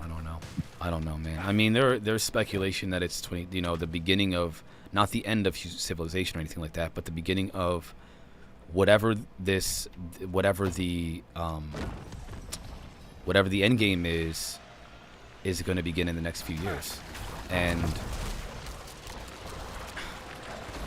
if anything that I've been told is true, if anything that I've been told is true, if anything that I've seen is true, if anything that I've learned at all, because I don't just take something. I've heard people have told me all kinds of things. I've been told that aliens are here to help us by people that I like, I trust, and I respect. I don't believe that, because when they tell me why, the data says, nuh-uh. The data says that you've been tricked into believing that. I've been told that aliens like to eat human body parts. Literally, that there's a race of aliens that eats human body parts. Based off of what? Because there's a researcher that said that they did some drugs. Literally, they did hallucinogens, and these aliens told them that they are here to eat human body parts. That's not good information, man. And then I've been told other things, that there's an intelligence that is beyond what we call physical reality, that is interested in what we call the soul. It's interested in. So when you say things like "I've been told," right? Yeah. That means nothing. That means nothing to me. I know, which is why I did you just see? I just gave I qualified why. You did. Yeah. You did. But what I'm saying is it's not when you say "I've been told." It's when I've been told. Let's say I've been told. People have spoken to me. Right. I give it a value of 0. Yeah. Whereas you give it a value of non-zero. Right. Okay. Yeah. I give it a value of 0. The only way I would give this a value of non-zero is if they could qualify it with evidence of. I can't give you that. Say, I can't do that. job. But I can tell you this. I don't want you to do that. But for example, I would qualify David Fravor's testimony with a value of non-zero.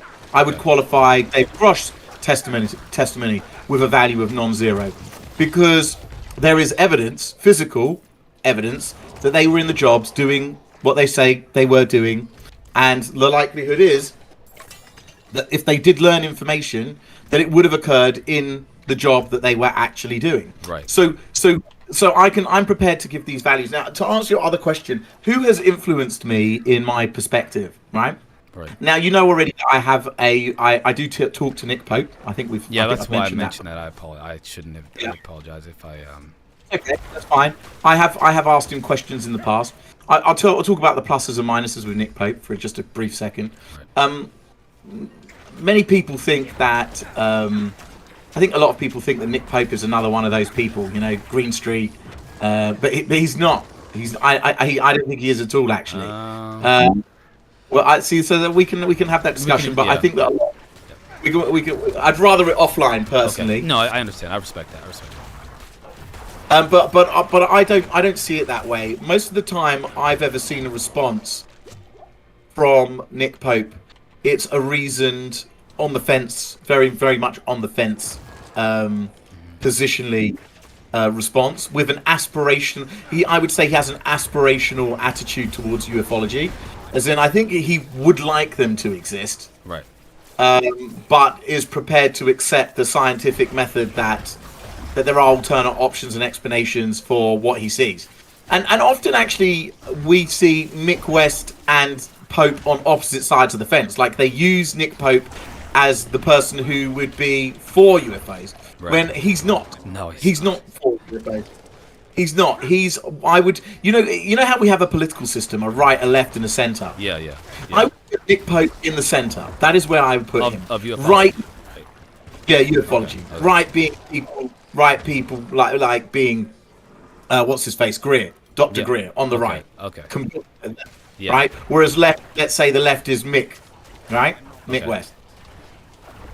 And what you've got is these people in the middle who are prepared to stir the pot a little bit and then say, well, imagine if it was. Yeah. And that those kind of people. That's a Nick Pope right there. Okay.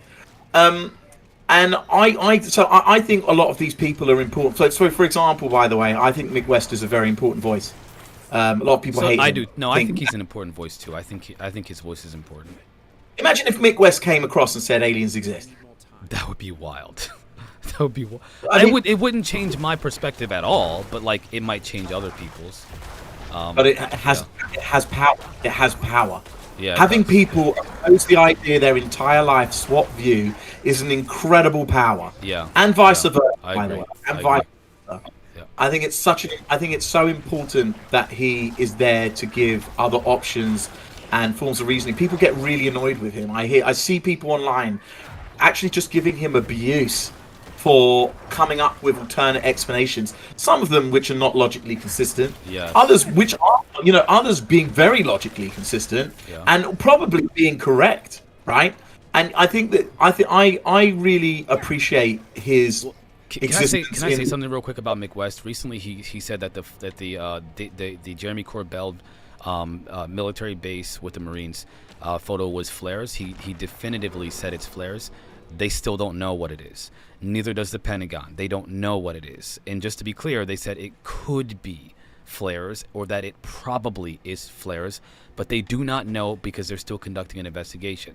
Mick West used that as a way to definitively say that it is flares unequivocally. Like that's the kind of thing that Mick West really hurts. I mean, to me, you would think that it hurts his credibility, but instead it turns people away from the idea that there's UFOs at all. It's not. It's either not flares, because okay. So this is where testimony, I suppose, has a non-zero value. Okay. In that the testimony of the people that saw them, the SEALs that saw the plane or whatever it was, said it had a body connecting the lights. Yeah.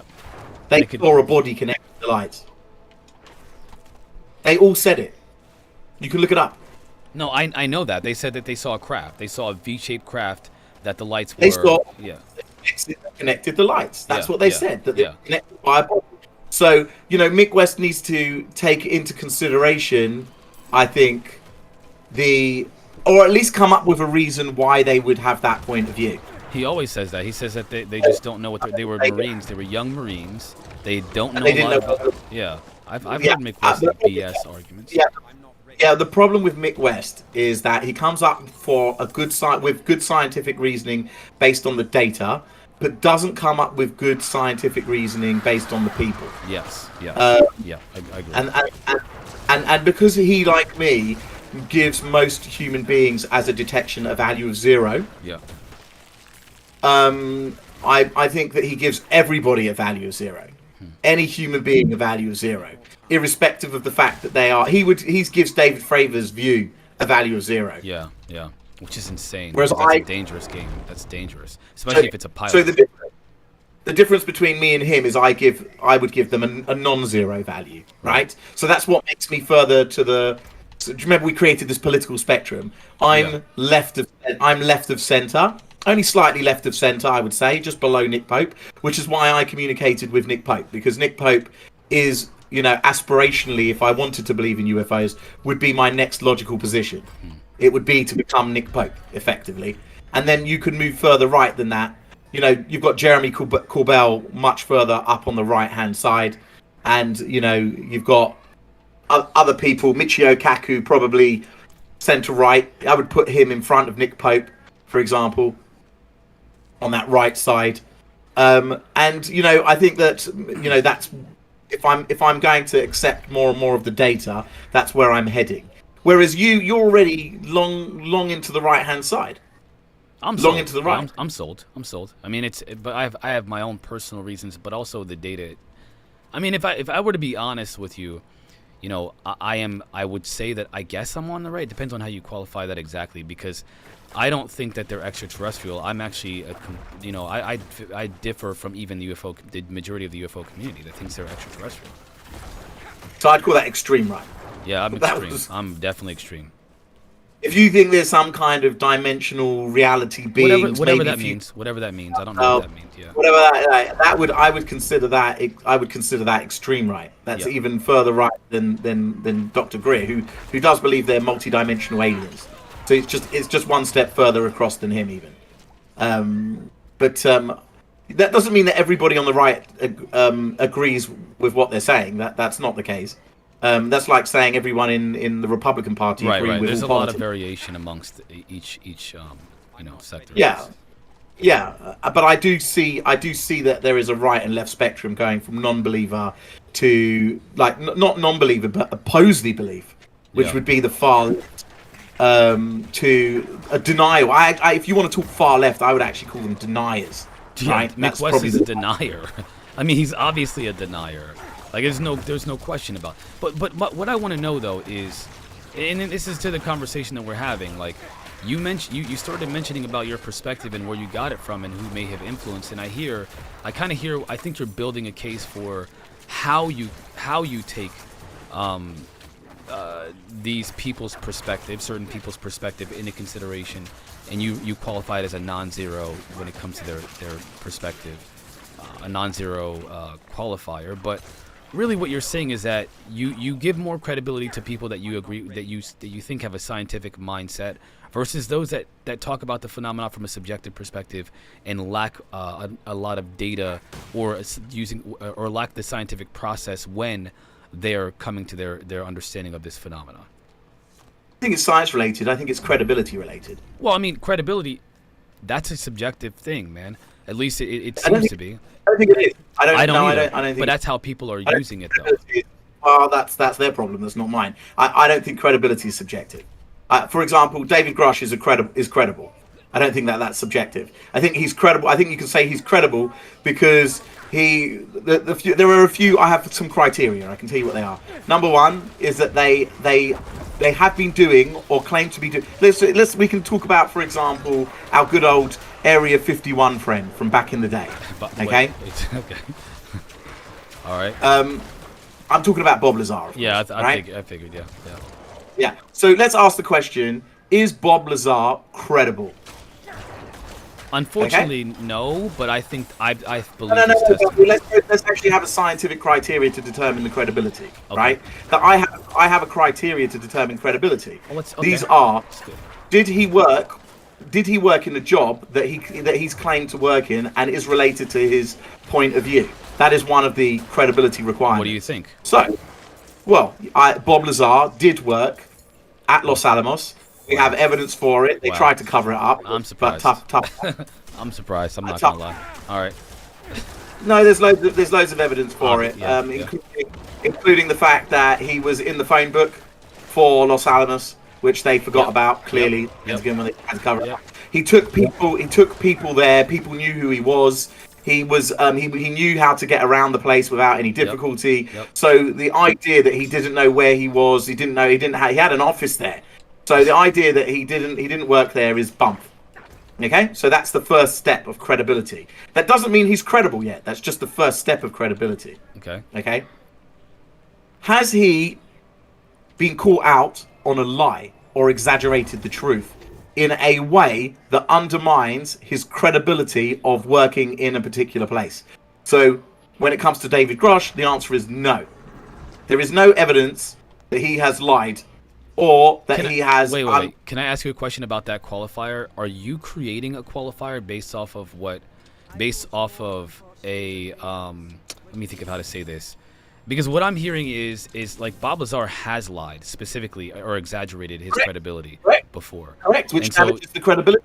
Yeah, but that would be an added qualifier versus one that is a standard across the board, right? Wouldn't that be something you're adding? What about the fact that like are the things that he's saying true?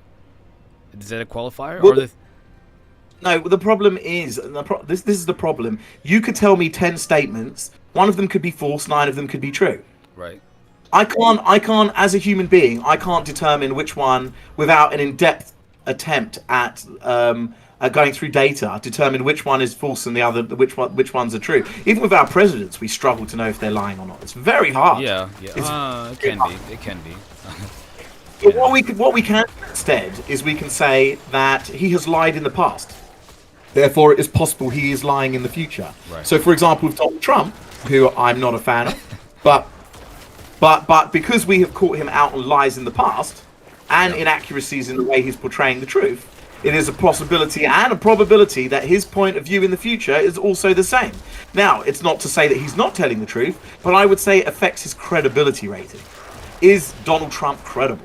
The answer is probably not, because of his lies and testimonies for certain things that he's done in the past. Does that mean I accuse him of everything that the left accuses him of? Am I going to use him, though, as a credible witness for an event that only he has seen? Probably not. Okay? All right. Yeah, but what do you mean by the left? Because, I mean, the left accuses him of racism, and there is evidence of racism with Donald Trump, and it's pretty astounding. It's obvious. It's blatant. No, I'm not going to do that. I don't want to do that either. I don't particularly care. I mean, I'm just saying, because Joe Biden there's evidence that Joe Biden is racist. I mean, back in the day, he used... Is Joe Biden a credible president? The answer is no. Yeah, exactly. The answer is agreed. Again, I'm just saying, I don't, just so people know, I don't think any of these people are, they're not good, none of them. So let's not get it twisted here. What we're saying is it's actually quite hard to be credible. Right? We need to recognize how hard it is to be credible. You have to have a perfect historic value and a perfect current value to both the job that you had in the past and the behavior that you have today. And we have 3 people, which is why I respect the 3 people that are coming up to talk. I'm pissed. I'm actually very pissed that there aren't other credible witnesses. Well, real quick, there's an allegation, or there's talk that there's going to be another witness. They call it, this UFO community is calling it a surprise witness, but there is talk that there is going to be another witness that we don't know about, a mystery witness, if you will. I did watch an interview with Tim Burchett saying we have people, we don't want the Pentagon to find out about it because otherwise they'll stonewall us. So it's possible that they may have some surprises that we don't know about. Corbell seems to believe there's going to be surprises. He keeps mentioning it again and again and again. Yeah, Corbell's been right about a lot of things, though. This is what I think is weird to me. Like, the fact that Corbell has mentioned all these things over the years and they've come to pass and people are like, he's just BS. Corbell is like a better version of me. He gets out there, he talks to people, he hears things, he says a bunch of stuff, he's kind of loose with his words. And I'm not saying that I'm anywhere near Corbell, by the way. I'm just saying, like he would be the obvious official and real, greater version of what I do here. Because there are things that he says that have come to pass. They've been true. Only people don't even think about it because of how flippant he is with his language and the way that he talks about things and how, he can be, very loose when it comes to how he delivers his message. Corbell is one of the most influential people to have ever existed in ufology, even though he was a yoga instructor. I mean, what does that have to do with anything? I mean, it's nothing. That's my point.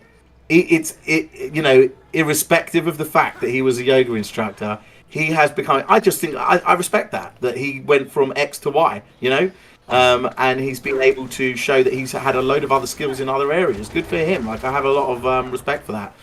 The 2007 leak is partly due to him, right? I mean, we have to accept that. Yeah. The existence of Orsap and ATIP and Luis Elizondo wouldn't have really come to light if it wasn't for Corbell. I think that he's been having an influence on getting the story and the way in which it's happening in government continuously for the last. And Knapp is also, you know, an important person. You know, Knapp has held the torch for many, many, many years. In fact, I would say if it wasn't for Knapp, we might never have even got this far, to be honest. Yeah, because he's an OG reporter on this, investigative reporter on this topic. Yeah, 100%. Like, I think that, and Corbell's used Knapp as his like mentor, and I think it's been a fantastic win for everyone involved in that respect. In terms of are they credible? That's a really great question about credibility of Knapp and Corbell. And let's say, for example, if Corbell said to me something secretly, right?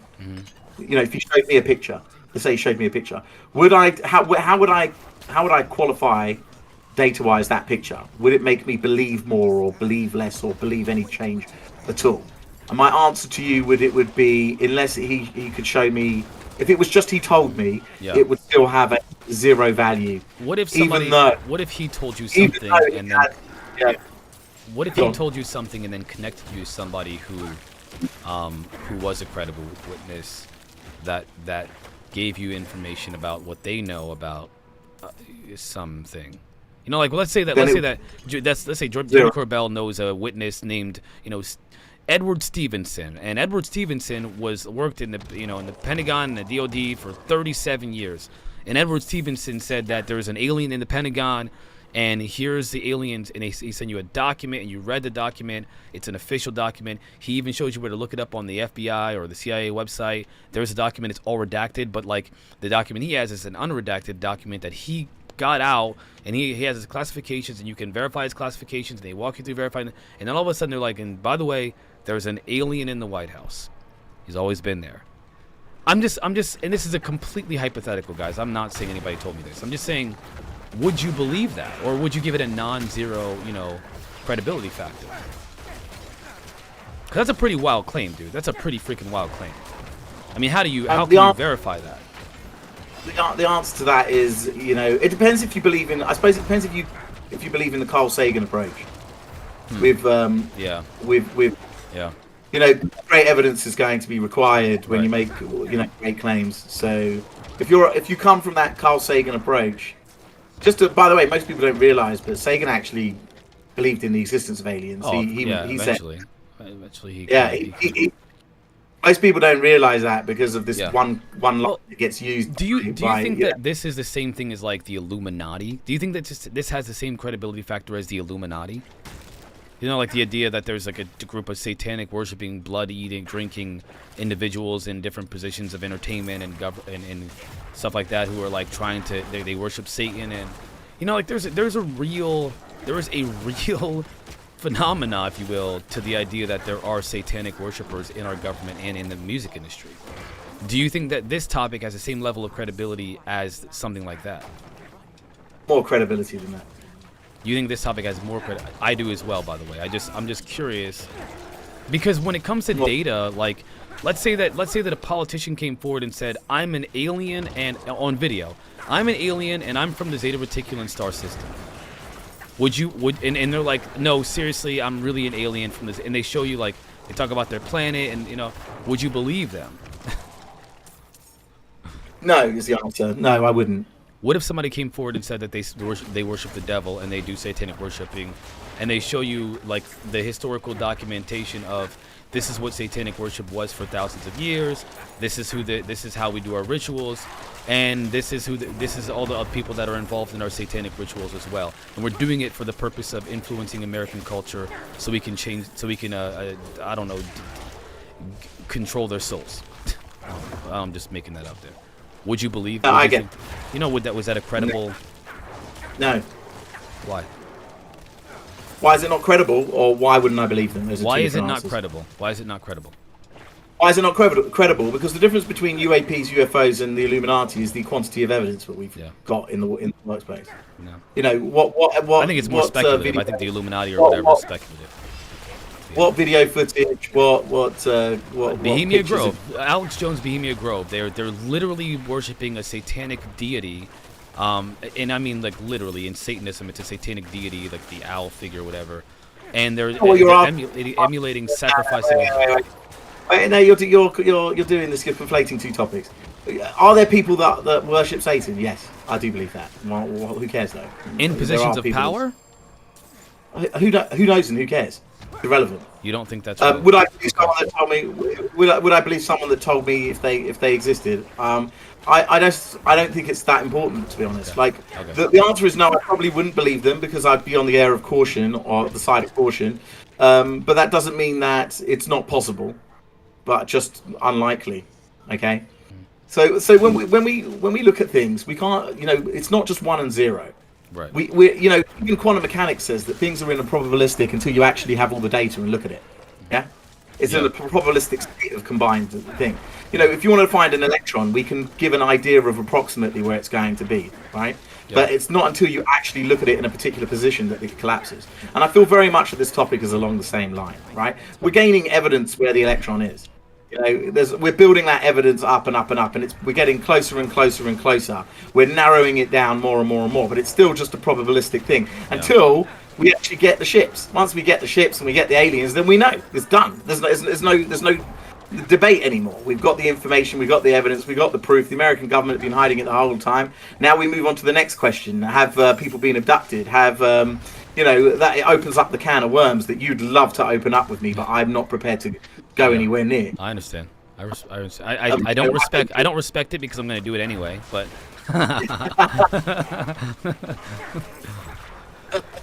you do that, my friend. You do. I don't know, man. Let me just tell you that, like, my perspective is that I have.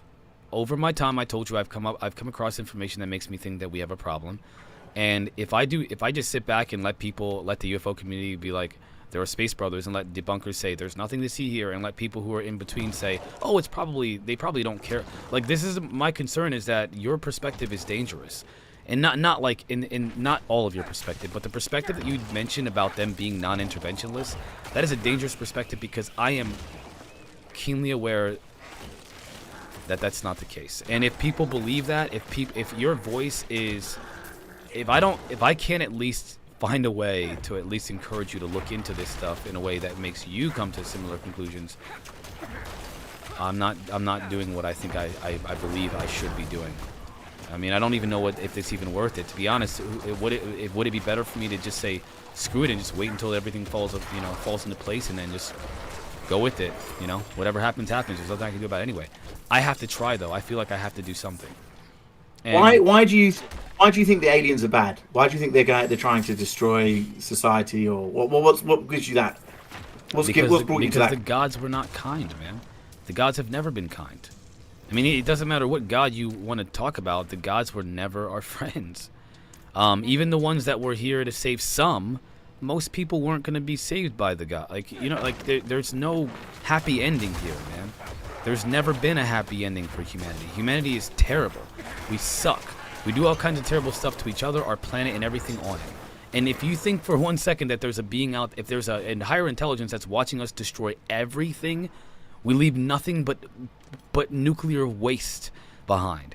And so if you think that they're looking at us and like, we're just going to let them just kind of destroy one of the very few planets in the entire freaking galaxy, the universe, that has all this life, this diversity of life, I don't think that's even if you were to just speculate, no, it would be their responsibility to stop us from doing that. At the very least, it would be their responsibility to stop us from doing that. Speculatively, just to, again, I'm giving the like most objectively charitable possibility of an impartial alien race. They can't look at this planet and the diversity of life and say, the humans are destroying it all, but I guess it's fine. We can't interfere? No way. No way. When you say destroying it all, what are you referring to? You referring to the Earth? I'm referring to Monsanto planting suicide seeds that make it so that when they blow into other farmers' plots, they literally claim their land and then therefore own that property, which makes it so that they can continue to plant their suicide seeds so that they grow crops that only have one lifespan. I'm referring to corporations that have gone into small villages in other countries and destroyed their water supply by dumping chemical waste onto their land and then leaving them with a bill they have to pay and putting them in these slave camps to mine for resources. I mean, you name it, dude. We can go over the history of corporatocracies across the world and how they've just I don't understand why aliens care. I don't understand. I don't get this. Because we're destroying the most diverse. This planet has the level of diversity of life unlike anything that we've even ever seen. I mean, we're looking at the universe with all these telescopes, and what do we see? Nothing. Emptiness. Death. In the universe. We're not special. Stop it. Stop it. We're not special. Everyone, like, this is a premise that needs to die. This is such an ego. It's a human ego. Look, I'm sorry to tell you. You share the same perspective as the people that think they're our friends. Just telling you. No. We're not no, I didn't say that. No, I'm not saying you think they're our friends, but that belief that we're not special. I'm not saying humans are such a special being. I'm saying that this planet is obviously unique. Obviously. Come on, man. Not. It's not. That is a ridiculous statement. That's ridiculous. It's not. I'm telling you now. You go and look out into the universe. Go and type some science, buddy. Look on the internet. You will see that there are multiple planets that are even more habitable than Earth. You're talking about exoplanets. I know about exoplanets. I know about ones that are super exoplanets they're bigger than ours. They have more water than ours. There's loads of planets in the Goldilocks zone, in multiple star systems, way more habitable than us. Probably got an S-ton of life and living organisms. Yeah, but you just mentioned that you go by what we know, not by what you're speculating, right? For all we know, there are plenty of planets out there with life, but not. Be clear what the speculation is. Is the speculation I'm saying that there are planets that are more habitable than ours? That is not speculation, it's scientific fact. Okay, if you're speculating that there is life there. That's correct, I am. I am speculating, I would agree. I think that if we were to go by what we know, is that this is one of the only visible planets that has the level of diversity of life that we have. And that there is something engaging with this planet that doesn't seem native to the planet, and that has technology. That bit I don't know. That could all be correct or false. I have no idea. But the idea that this planet is special, and your evidence for that is because this is the only planet we've seen that's got life like this on it. That's a pretty good speculation because that's true.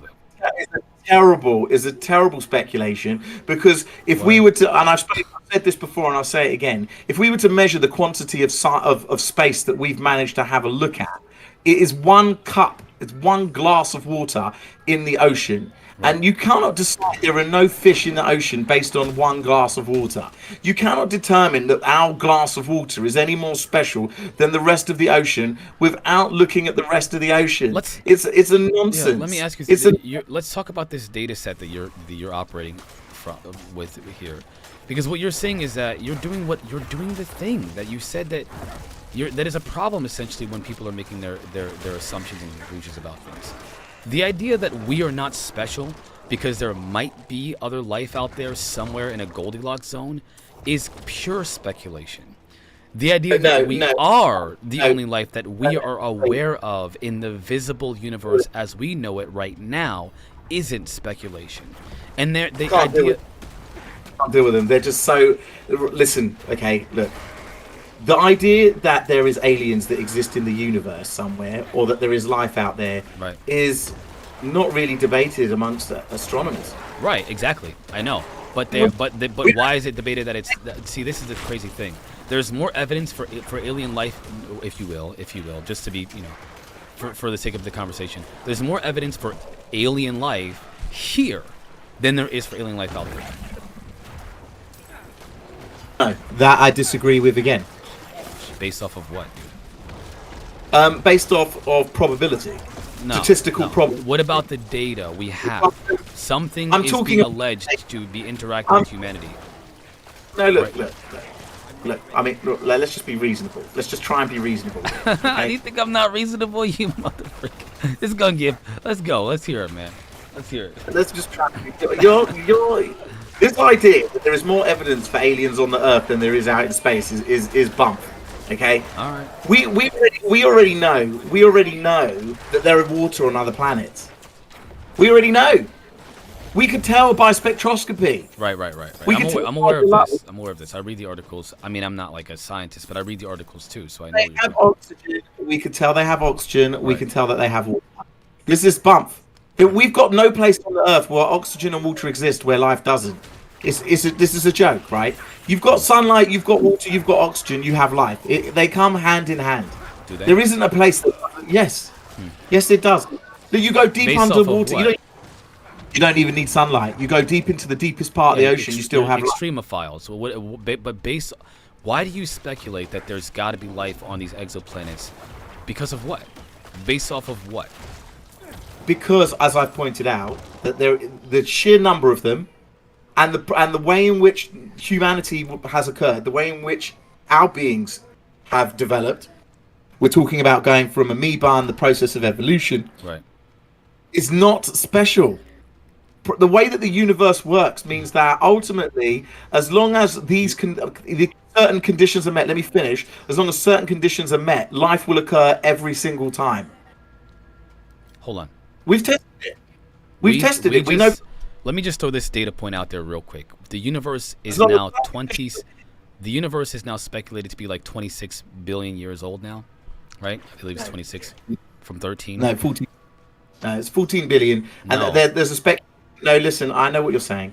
Recently, you're referring to the fact that Webb found a star much further away than was currently known about, Yeah. and therefore the age of the universe has increased. Okay, but we are still corroborating the data. So until I have enough data, You won't. I know you that won't make 14 claim. Okay. correct. I know that 14 billion is probably wrong, but I think that the data for 14 billion years was spurious in the first place, to be honest. Yeah, I don't know why they. But I'm did not. that. Yeah, I don't I'm think not it's going 14 to. years. I don't think so. I don't think it's even 26. I don't. Who knows? Like how are you gonna tell that? We're literally the data. We're talking about factors that there are factors that we could possibly. We just don't understand yet. I mean, we don't understand what these phenomena are doing. What if it's a weather phenomenon we don't understand, and yet it's on our planet? So how the heck are we going to determine how old the universe is, where there are factors out there that we couldn't possibly observe with our current technology? I think it's just ridiculous to even do that.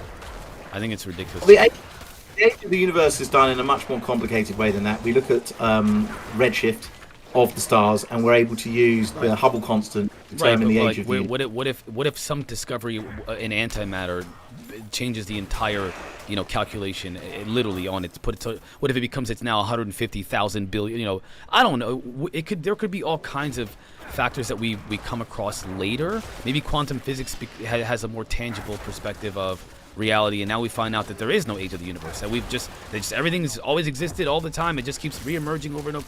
Who knows, right? I mean, I think it's ridiculous to give an age of the universe. It's only for the sake of intellectual stimulation to do that. We're simplifying the physics. We have something called CMBR, or cosmic microwave background radiation. Right. We know that radiation must have occurred at the beginning of the universe. Must have? We Why? also look because I can go through. We can discuss that in a second. That's right. You're a physicist. Okay. We can come back to why CMBR is evidence for the Big Bang. I got no problem with that. But for now, what you need to recognize is that because of the expansion of the universe, that we can actually measure the change in CMBR, meaning that the wavelengths of the microwaves are increasing as the universe expands. Okay, so that means and that's believed to be consistent throughout the universe, right? That's believed, right?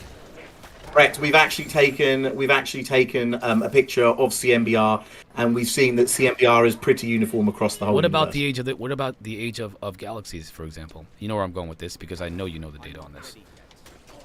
Yeah, well, you take me down the road. There's no point. Let's not beat around the bush here. You just say what you want to say. Well, I don't have the intimate knowledge of this topic that you do, but I've read the articles. There's an article that says that there are galaxies that appear to be younger at a further distance than they should be. Like they're younger than they should be based off of their position in the space. And so that kind of turns the idea of the universe being a certain age on its head entirely. No, that's not the case. It's not that it turns the idea that educate me.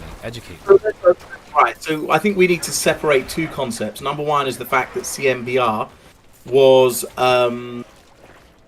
you can reverse CMBR. The universe wasn't always black. It's been through the entire color spectrum, right? Red, orange, yellow, green, blue, indigo, violet. And then after it was violet, it would have been ultraviolet, and then it would have been X-rays and gamma rays.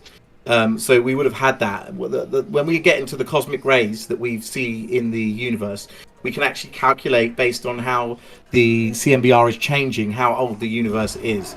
The other way that we determine it, like I said, is using Hubble's constant and looking how far the furthest stars are away and determining the quantity of redshift. Redshift, for those people that don't know, is the process of an object becoming more red as it moves away from you and becoming more blue as it moves towards you. This is this is not spurious physics at all.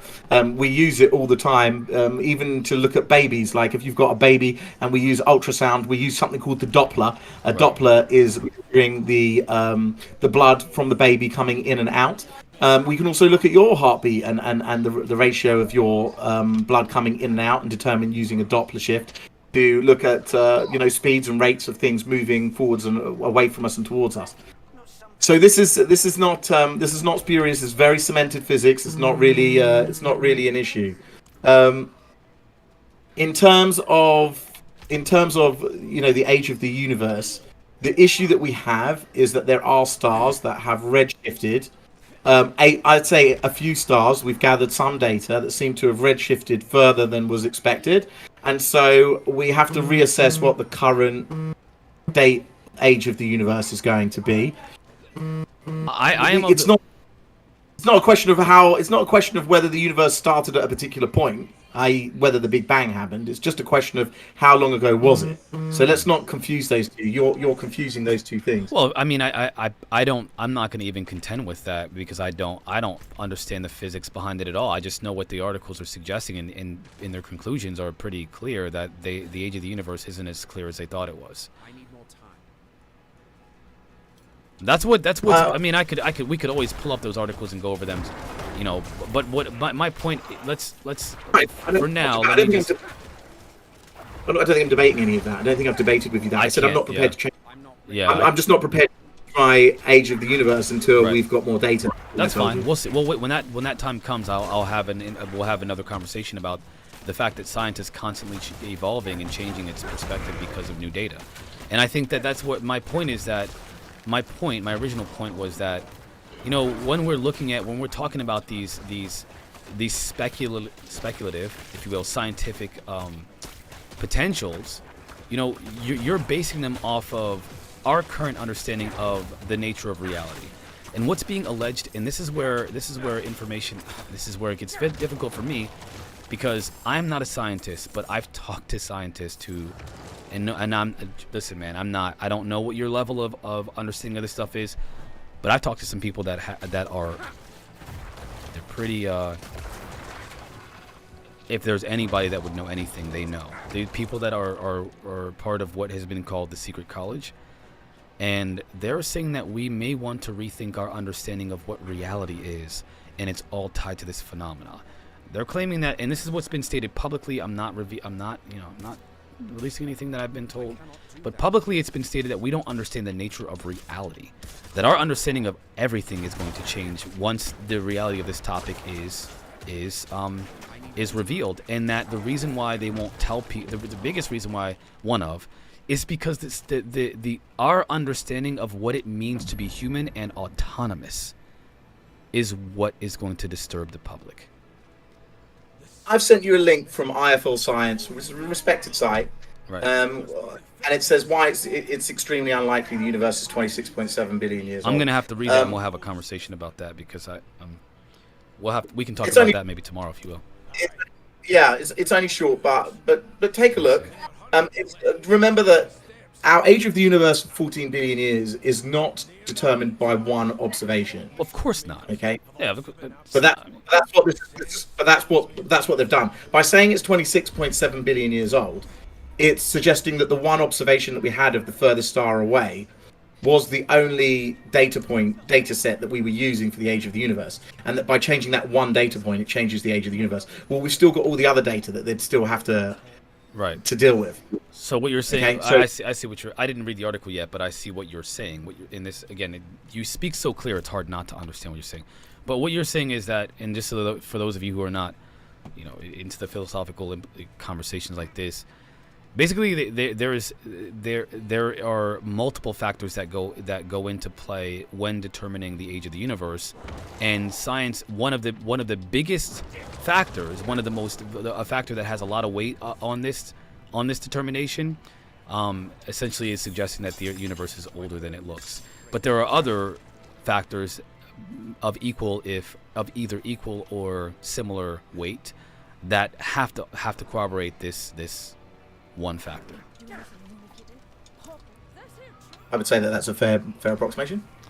I mean, it's not going to be as good as what you would say, but I mean, for me, that's how I conceptualize it. I'm seeing it as, okay, there are other things that have to be investigated, or data sets that have to be investigated that have to corroborate that. I get it, but I mean, again, if it's like the biggest data point, if it's a foundation of the data point, then I think we should probably consider it that we're gonna even if there are probably gonna be other factors that are gonna tell us that the universe is older. But my point is that I am under the a belief and of the persuasion that the nature of reality is not what we think it is. Well, I'm looking forward to finding more evidence on that. But one of the things I'll that tell you what, I'll send you something. There's a famous saying, "Don't throw the baby out with the bathwater." Right? You ever heard that? I hear what you mean. Don't get rid of all science because some of it's changed, right? Yeah, like if we had one piece of evidence that said relativity was incorrect, right? Yeah. We're not going to suddenly just kill relativity because we've got a billion pieces of information that says relativity is correct. Right. So. It's not so simple. It's not that simple. And look, I think it shouldn't be that simple. I think it should be that we get more data. More data gives us more evidence. More evidence, it gives us a better understanding of what it is that we're looking at. It's the same thing for UFOs and ufology and for the planes, these alien materials or alien vehicles. And the more evidence we have, the more we're likely to take on board. By the way, I've done some interviews with just general people in my local community about that are anti the existence of aliens, right? Yeah. And I asked them what it would take. What's the burden of proof? What level is the burden of proof? If I showed you a picture, would that be good enough? Yeah. No. If I could be faked. If I show you a video, would that be good enough? No, it could be faked. What if the government came out and said, no, well, the government lies all the time? Okay, well, what if they then showed you a video, or if you actually went to the ship? They're like, no, it could be a psyop, could be faked. What if they showed you the alien literally in a jar, like hanging in a jar, like in Independence Day? Yeah. And they'd be like, yeah, that could be faked as well. Like, this could all just be bumped so that the American government doesn't it's a psyop. Right. So that they don't get busted on other stuff, and they've always got an excuse for why something's going on in the sky. So, do you know what? There's going to be a lot of people, and I got this response quite a lot, that even if the American government come out and say, yeah, we've got aliens, they exist, that are just going to not believe it anyway. I think it's going to tell you something, man. I mean, it's mad. Let me tell you something. It's got mad. There are scientists who have access to this to this data. And I'm telling you, there are, and I'm gonna need to qualify that off. I'll tell you what. Yeah. Maybe the next time I get you on, I don't know when I can get you on again. I don't know how long you have today. I see your phone's probably blowing up right now. I heard the messages here. You're probably, I don't know how much time you got, but either way, I would like to share with you and the audience some things that are in the public view about this secret college, because there is a conglomerate of scientists who have had access to this information, and their lives were threatened, their careers were obviously threatened, and their families were threatened if they release any information about what they're studying in relation to this topic. And their perspective is that there's no question. The data is empirically in their opinion, that we're not alone and that it's not alien. That there's something else. There's an intelligence that is literally manipulating the reality that we live in, but like manipulating it from the atomic level, from the subatomic level. Do you believe in Project Bluebeam, like Karaoke's just put in the chat? No, I think it's ridiculous. I've heard of it. I know that it's out there in the ether. I don't believe in it at all. No, not at all. I missed that. Karaoke. Well, we'll get there, Karaoke. Don't you worry. Don't you worry. You're purred a little hard, darling. We'll get there. Project Bluebeam is an alleged program by the United States government or the military industrial complex that they're going to trick the American people and the world into thinking there's an alien invasion so they can bring on the New World Order. It's ridiculous. It's the epitome of conspiracy theories. And the reason why people believe that is because, again, it all stems from this one belief in the UFO community that aliens are our friends or they're impartial. Either one or the other. There's no way they could be interested in us because we're not special. Listen to this. We're not special. Why would they want to hurt us? They haven't hurt us yet. They could destroy us if they wanted to. All of these different arguments are part of the reasoning behind why they believe Project Bluebeam. The government lies. They've always lied. They're hiding it because of technology. They don't want to give us free energy, which is, by the way, true. But that is not the reason why they keep the information. Why would a good person keep the information from us? Why would a good person do that? Why are good people coming forward and giving it to us now? Because there's something else going on. And they've said that there's something else going on. And people don't accept them because, again, it doesn't jive with the narrative that there are space buddies. I'm telling you, man, the PSYOP is not just from the United States government and the military. It's from them, too. It's from them, or this intelligence, whatever. It might actually be one intelligence. Do you think? Okay, here's a question, right? And I'm gonna have to go soon, but I do want to ask you this question. So, yeah. Why do you think that the Pentagon is blocking us? What's your opinion? Well, I think the Pentagon's blocking us because they're a part of this obfuscation in general. I think the Pentagon is just generally a part of it. They are well aware of the phenomena. I mean, well aware. They're aware of the data, the OG data, if you will, the original data of this phenomena, and they don't. Not only do they not think that the American people can handle the truth about what it is, but even if they tell the people, they'll have to release they'll have to give in data on how do they know this, and that's where the fear comes into play. That's where what you're saying is correct. The murder that's happened because of keeping this secret, the giving information to certain organizations and scientists and institutions instead of other ones, giving a leg up to certain institutions. That's where that comes into play. That's where the Pentagon comes into play. Now the real question is, why does the DoD keep this information private? Rosh seemed to think that we have deals. Do you believe that? Absolutely, 100%. 100%. You think we've got deals in place with aliens? Absolutely. I believe that we had a deal in place, and that we don't have a choice but to uphold at least some part of that deal. And one of those parameters was that they don't tell about their presence. I also think that they're here, that they are walking among us. Again, that's nothing I can't prove that to you right now. I'm not saying that I have empirical proof of that. Imagine if the consequences were that if we found out about them, that they'd destroy us. I think the consequences are worse than destruction. As long as we're oblivious to them, they're fine. They're happy for us to survive. But if we find out, if it becomes public knowledge that they will destroy the planet, I think that the consequences are worse than that. What's worse than destroying the planet? What's worse than dying? Well, why would someone fly into a building with the plane and blow it up because they believe they're doing it for God? Why would they do that? Why would they? What's worse than death? Subjugation is worse than death. I mean, worse than that is what people believe is like an eternal torment. Bringing the religious aspect of it. The idea that your soul could live on forever and be tormented forever and ever by creatures, and there are other things worse than death, man. Far worse than death. And I'm not. What I mean, there are far worse implications, I should say. I'm not saying that as a reality. There are far worse implications for us, for a consequence than death. Far worse.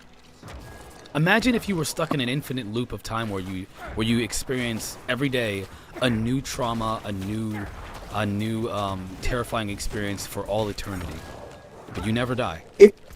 If we've known about aliens for 70 to 80 years, why did the space program come to a halt for like 40, 50 years? What do you mean? Why wouldn't it? What if we were told not to? What if we were told to stay here? Stop. I'm asking. Well, that's my question. You think that they've told us stop developing shuttle technology, just sit down and shut up? I think that's what they're doing. I don't think it was as explicit as you're thinking it is. Okay, I'm under the impression that it was. Imagine there's a I don't know, there's a group of apes, all right? They're super intelligent apes, and they're building a machine, all right, in a certain location on Earth. And one day, a group of scientists comes across this group of apes, and they see them, and the apes don't notice them at first, but one day they say, oh crap, those freaking humans caught us, and they catch wind of it, and they get up and they pound their chest and they go, oh, you know. They don't say get out of here or don't come here anymore, but we know we're not supposed to mess around. Let's amplify that. Let's say that, for example, that a remote viewed the Mars or the moon and came across a bunch of gray aliens, and the gray aliens saw him there and gave him the impression that he better not come back or else. Let's say that astronauts, for example, I can't believe I got slaughtered. Let's say astronauts, for example, went to the moon and they saw a craft and they got warned essentially off the moon. But no alien came out and said, "Hey, I'm Alien Zuckbachbar from Zeta Reticuli. You guys don't come here anymore." But they gave them the mental and emotional impression that if you come back here, we will destroy you. We will just obliterate your entire civilization, or something to that effect. It's not a verbal threat, but it's one that's understood without question that we shouldn't be messing around with this stuff. I mean, there's a lot of ways that you can imply a threat, or you can threaten someone without saying anything. Hey, you got cute kids. It'd be a shame if they ended up missing in the desert somewhere. Nobody said they're going to do anything, but the implication is pretty strong. What if the implication can be conveyed through telepathy or other means? I'm just speculating. I'm just speculating. How can you speculate? Would you accept that? Would you accept that as good reasoning? Of course not. Of course not. It's ridiculous. It sounds ridiculous. Why tell you if you're not going to believe it anyway? Do you understand? Like, why tell the American people? Why tell the world when not only are they not going to believe them, but they'll be considered crazy and turned into the enemy anyway. So the secret is kept for multiple reasons. One, people are too. To accept anything as long as there's evidence. I don't really care. What if they can't provide the evidence, man? Again, it's a trust me, bro situation, right? Where it's like, guys, listen, I can't tell you, and this is not what's happening, by the way. We can't. A group of people knows something that they can't tell because, for one, if they do, the implications, the consequences are dire for the whole human race, and two, no one will believe them. What's the point? Why tell anybody? Why even waste your time trying to tell anybody? And if it ever slips that there's something going on, you gotta explain yourself. But if you explain yourself, the world is over, and no one's gonna believe you anyway. So now it's just a compilation of a cluster F, if you will, of this needs to be kept secret. Obviously, to them, I mean.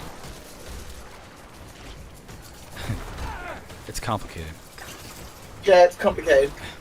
Listen, I'm gonna have to make a move. It's been always a pleasure and never a chore. I appreciate it, man. It's fun. I appreciate the conversation in the dialogue, for real. It's always good. It's always good. I look forward to Wednesday. You're right. Are you going to be doing a session on Wednesday? I'm going to be live Wednesday, reporting on this for sure. And then I'm going to be here for hours. It's going to be like an all-day thing because I want to have a post review of it and everything too. So, yeah, man.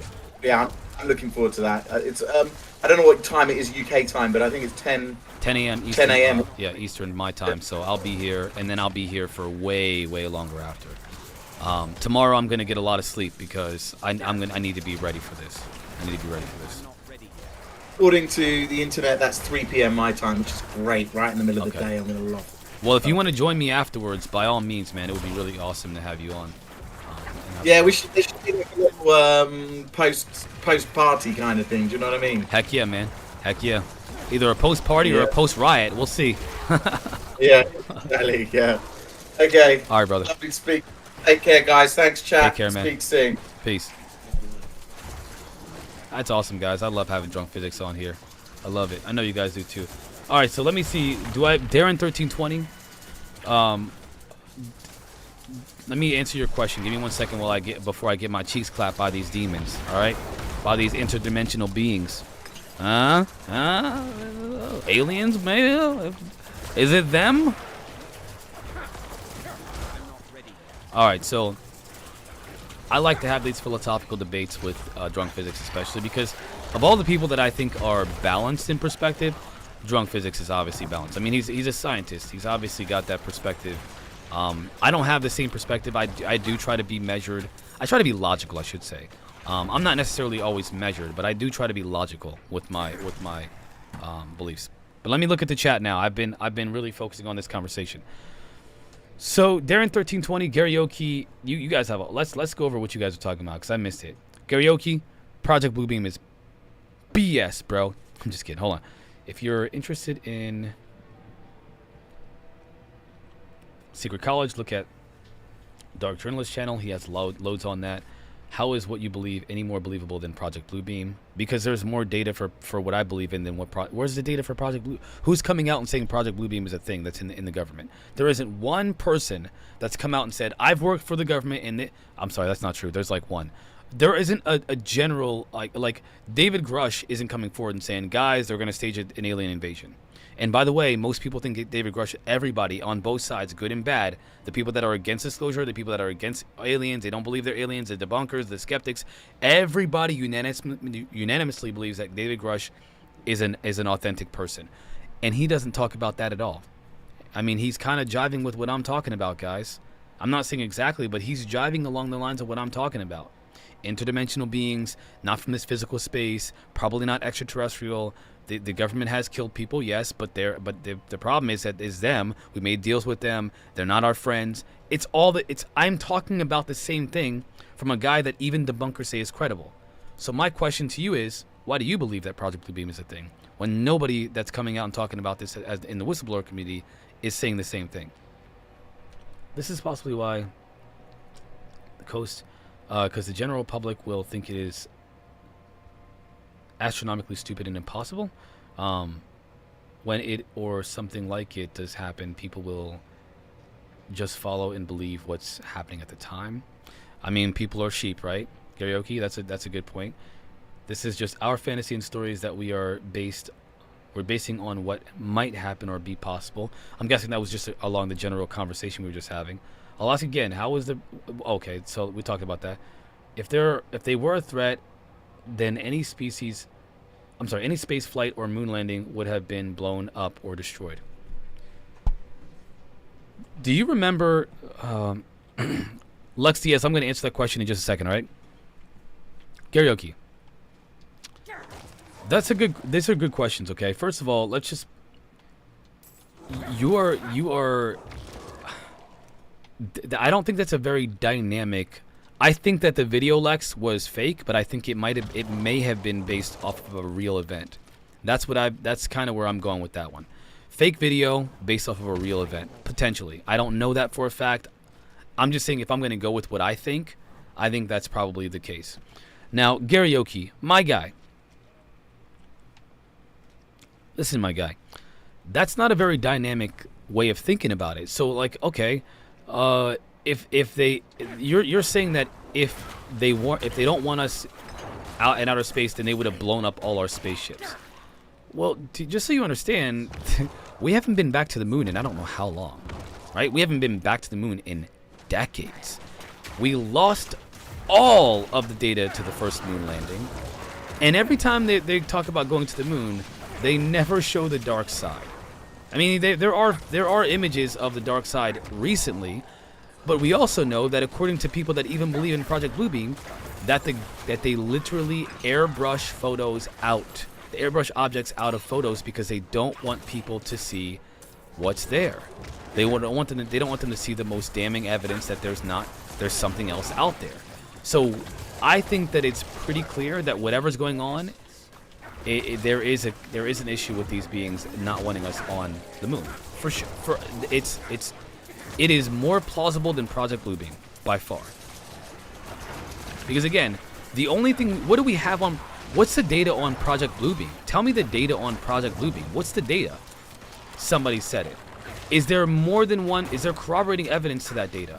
Because I believe in witness testimony, but there needs to be more than just one person talking about it. There needs to be more than just people talking about it.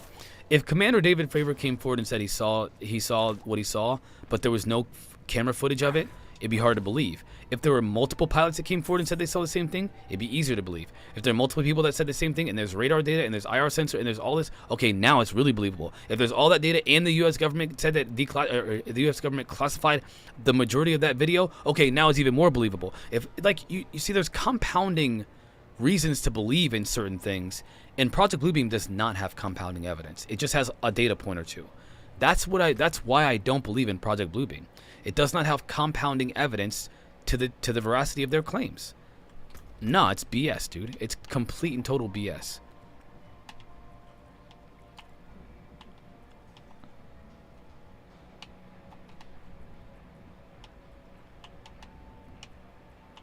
In my not so humble opinion.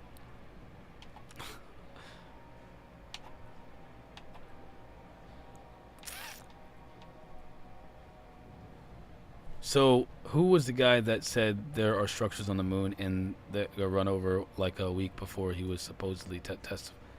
I'm not sure. I don't know who that guy is. Darren, if you can find out if anybody can find out, there was a person. Darren1320 says there's a guy who said there were structures on the moon and he got run over. I don't know who that is, but hey, if that's true, yeah, he got offed.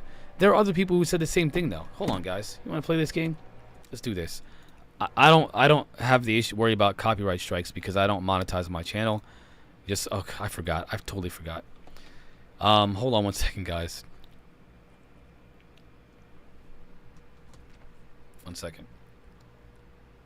I always forget about this because I'm afraid to ask. I'm honestly afraid to ask. I feel like but I have to ask you guys for support. Recently I got a lot of Garyoki. You gave me a ton of support. I'm just saying. Just so you guys know, Garyoki supported me massively with some help in my GoFundMe. I'm going to be posting in the chat my GoFundMe. If you guys want to support the channel, this is what keeps me doing this. Here is my GoFundMe link if you guys want to support me there. I don't receive any monetization on my channel other than the GoFundMe and Patreon, so there it is. Now, anyway, if you could please give me some information about that guy. I don't know anything about this guy. Then that'd be great. I don't know who that is. I don't know who you're referring to. I do not know who you're referring to. So now let me pull up this video. He got mentioned on the last episode of the Y-Files. Huh. I must have missed that. Because I watched the Y-Files video you're talking about. I must have missed that. Hold on one second.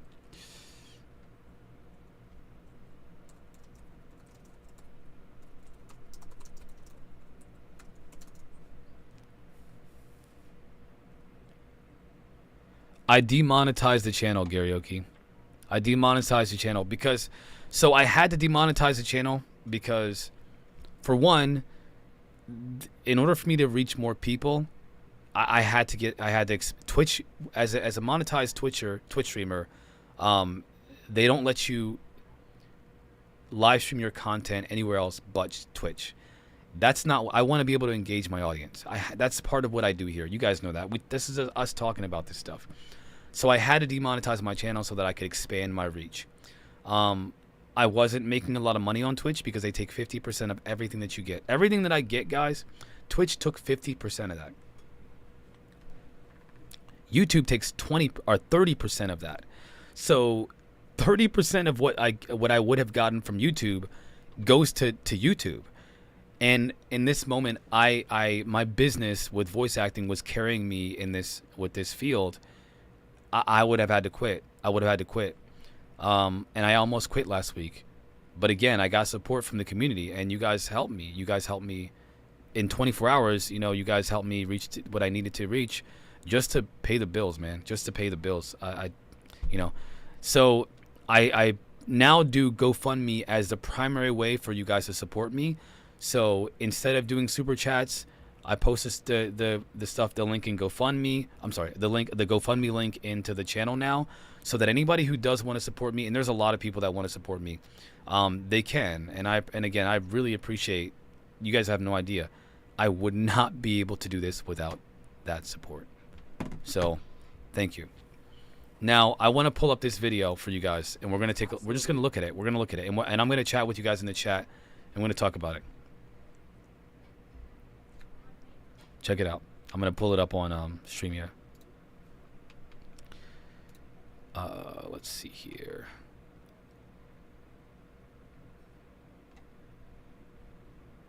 Really? You gonna do this to me? Huh? There we go.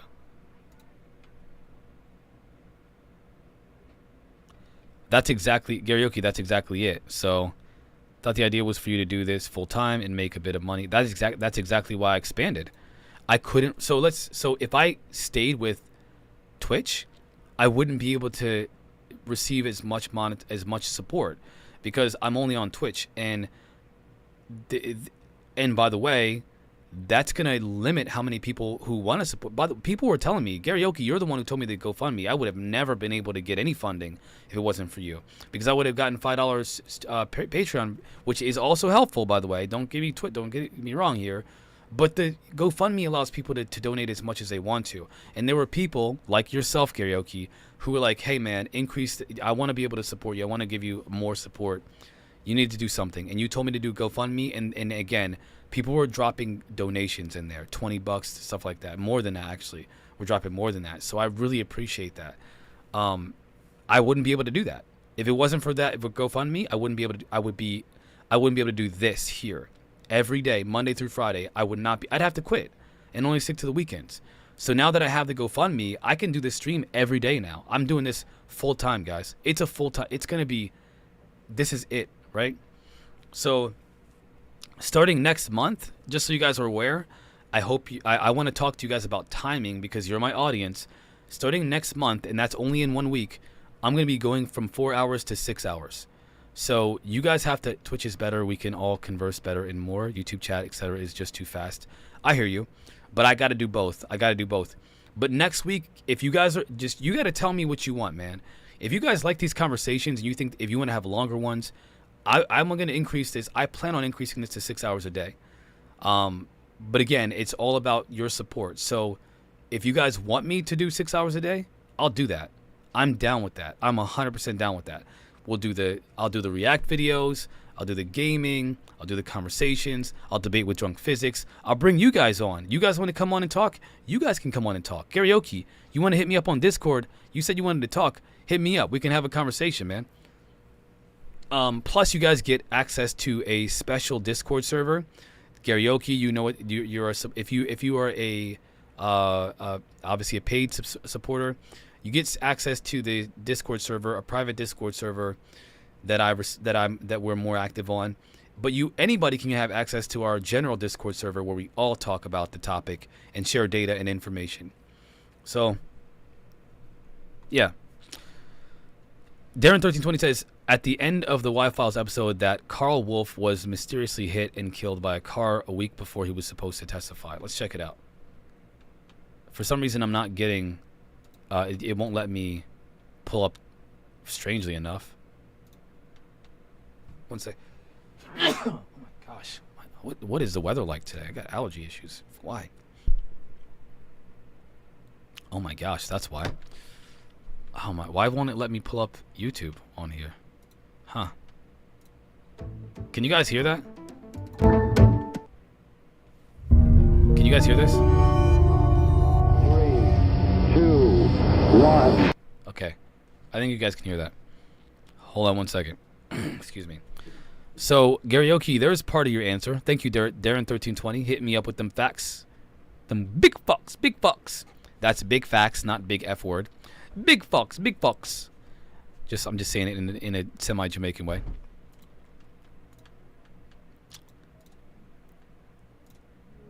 Garyoki, you want to join me? You want to talk? Hit me up, man. I'll bring you on. I'll bring you on. I'll bring you on, my guy. I'm trying to get this up, but it's not working. Man, that sounds terrible. That sounded really X-rated. Now listen, I got to do the YouTube pause play. So this is about absolute documentaries. This is for educational purposes only. I'm going to provide my commentary about this documentary, review about the potential aliens on the moon. All right, check. Go to their channel. Go to their YouTube channel. Subscribe to their YouTube channel right now. Okay? Okay.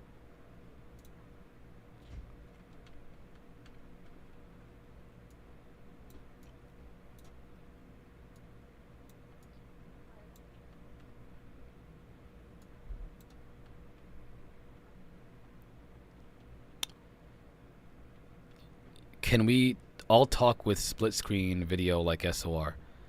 If you're on Twitch, yeah, I can, but I've never been able to figure out how to. We've had issues with that whenever what's his name comes on. Whenever Sasquatch comes on, I can try. I'll tell you what. I'll send you a link here. Let's add you as a guest.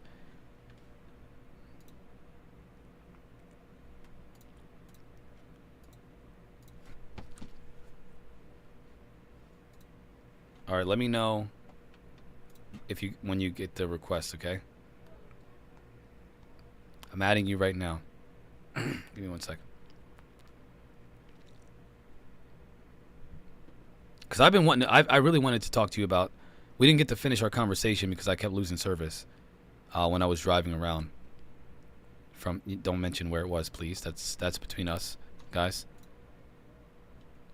All right, I'm logging on. I'm adding you as a guest. In just a second here.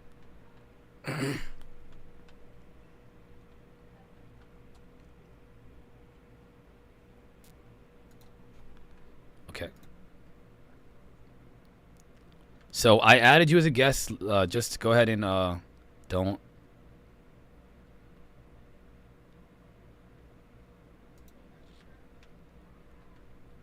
Let me know when you got it and just join us, man. Yeah, you should be at karaoke. I added you as a guest, so you should be able to just join that. Join me.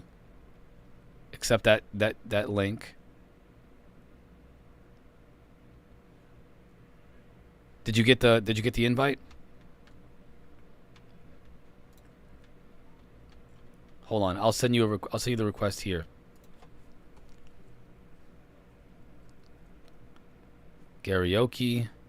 I got you. I think I just sent you an invite.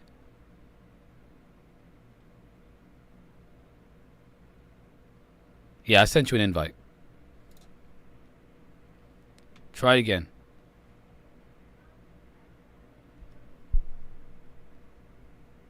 Yes, sir, Lex.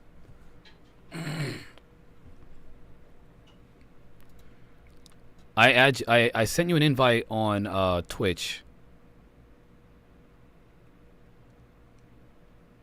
You want to try Discord?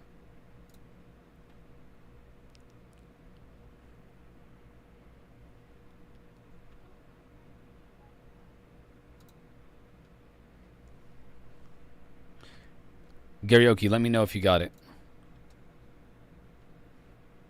Would it be a link in the chat? Let me try this. Let's try. What the heck? Hold on.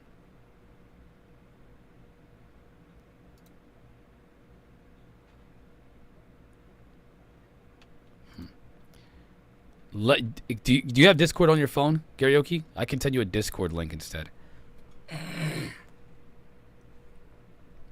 Discord is easier to add people. I can send you a Discord link. Let's try that.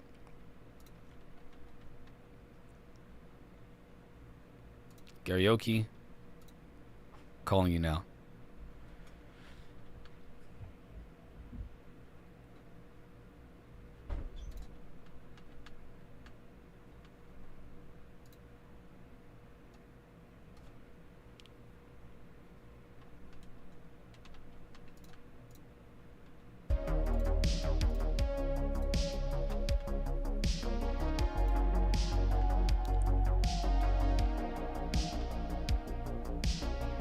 You should have it now.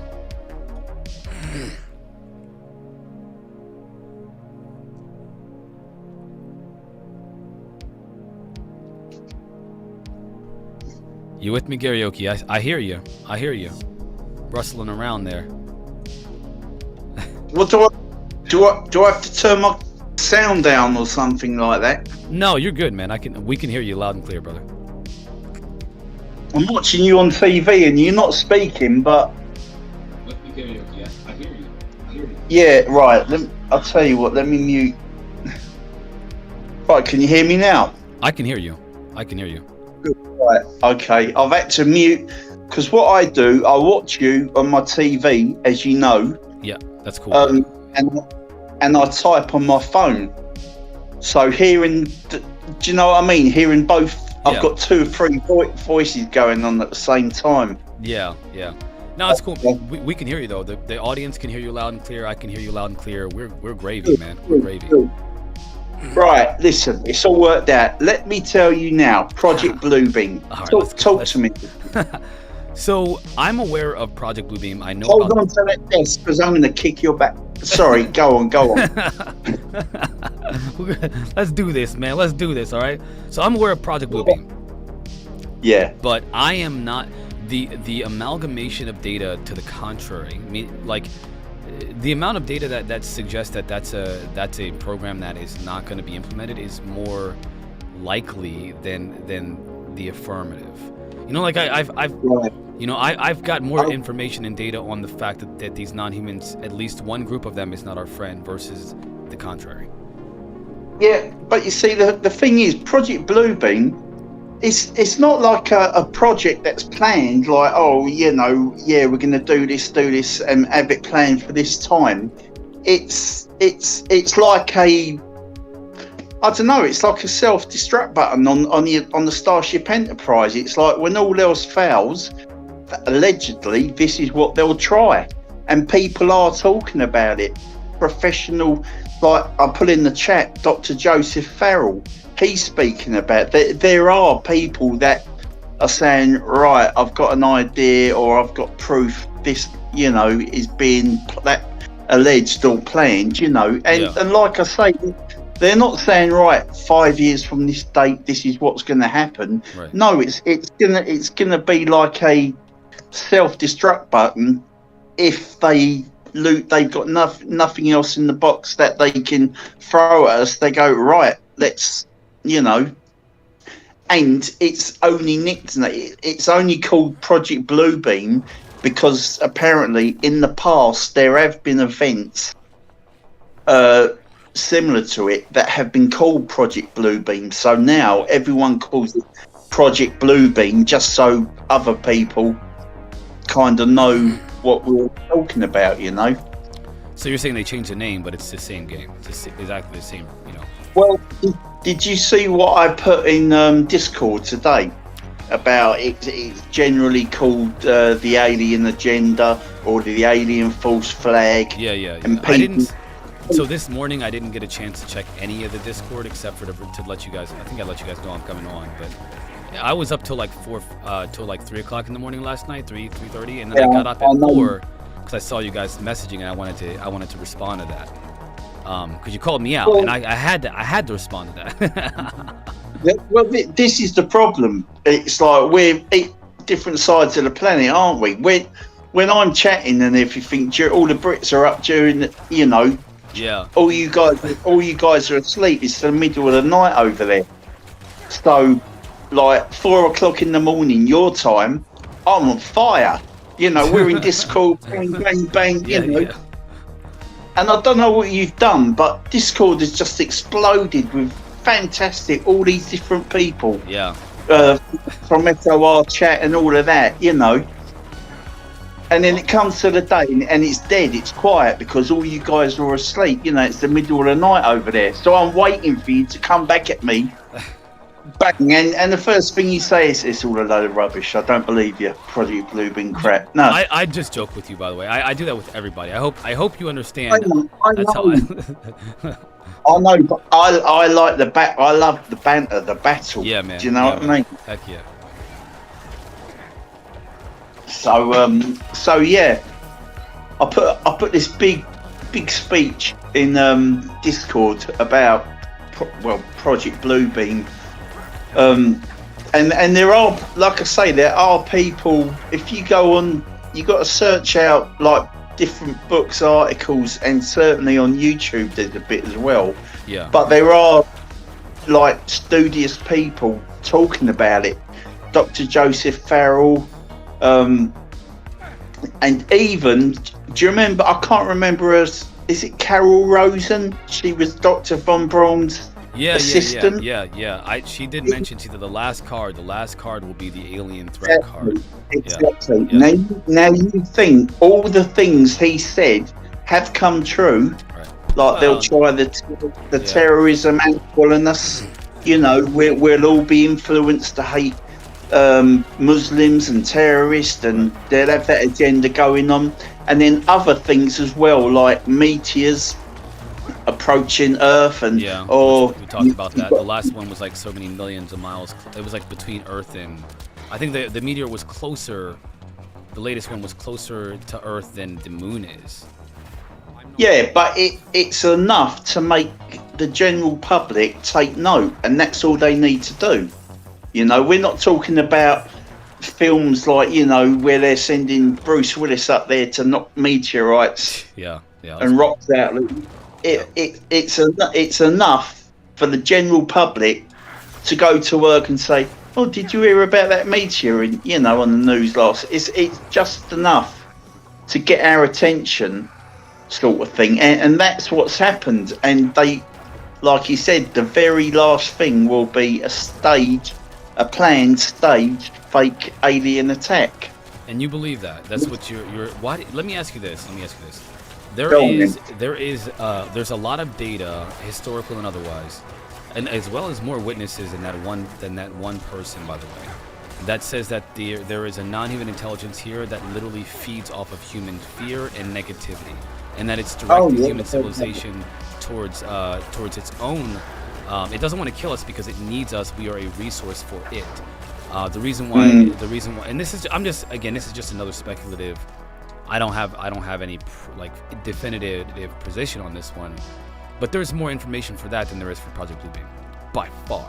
Yeah, I've heard that many times. I don't know whether it's our adrenaline or something like that. The actual, whatever. Yeah, when we're in that terrified state, to them it's like a drug or it's something. I've heard that as well. Yeah. If you want to, if you will, David Icke theory, the reptilians and the Archons.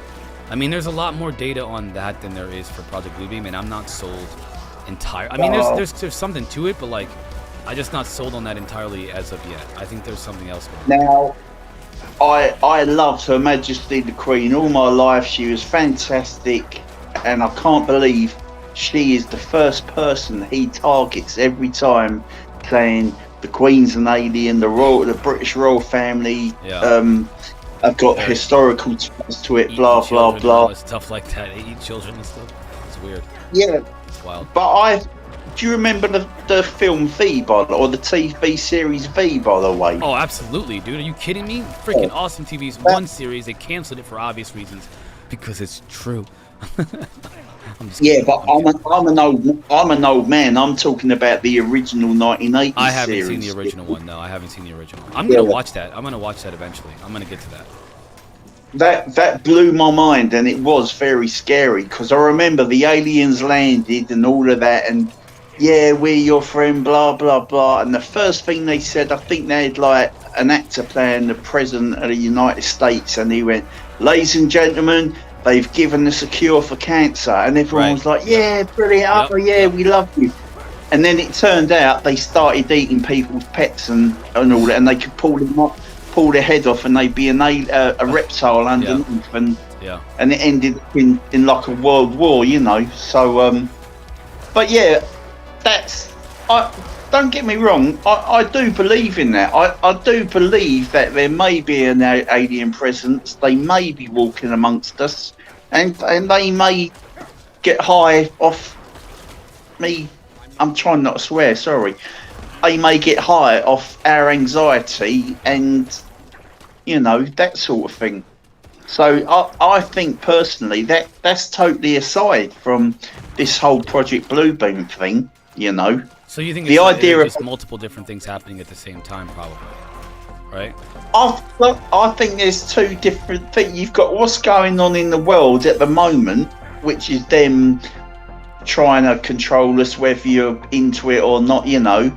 And that's where Project Bluebeam comes into. And then aside from that, you've got the whole thing, what we believe, what we know is true, right, about alien life, and you know, so they're kind of both separate. And certainly at the moment, the more people that get interested in this, and like, you know, after Wednesday, I think there'll be many more people into it. They can use all of that as a kind of distraction from what else they're doing, which could end up in Project Bluebeam, you know.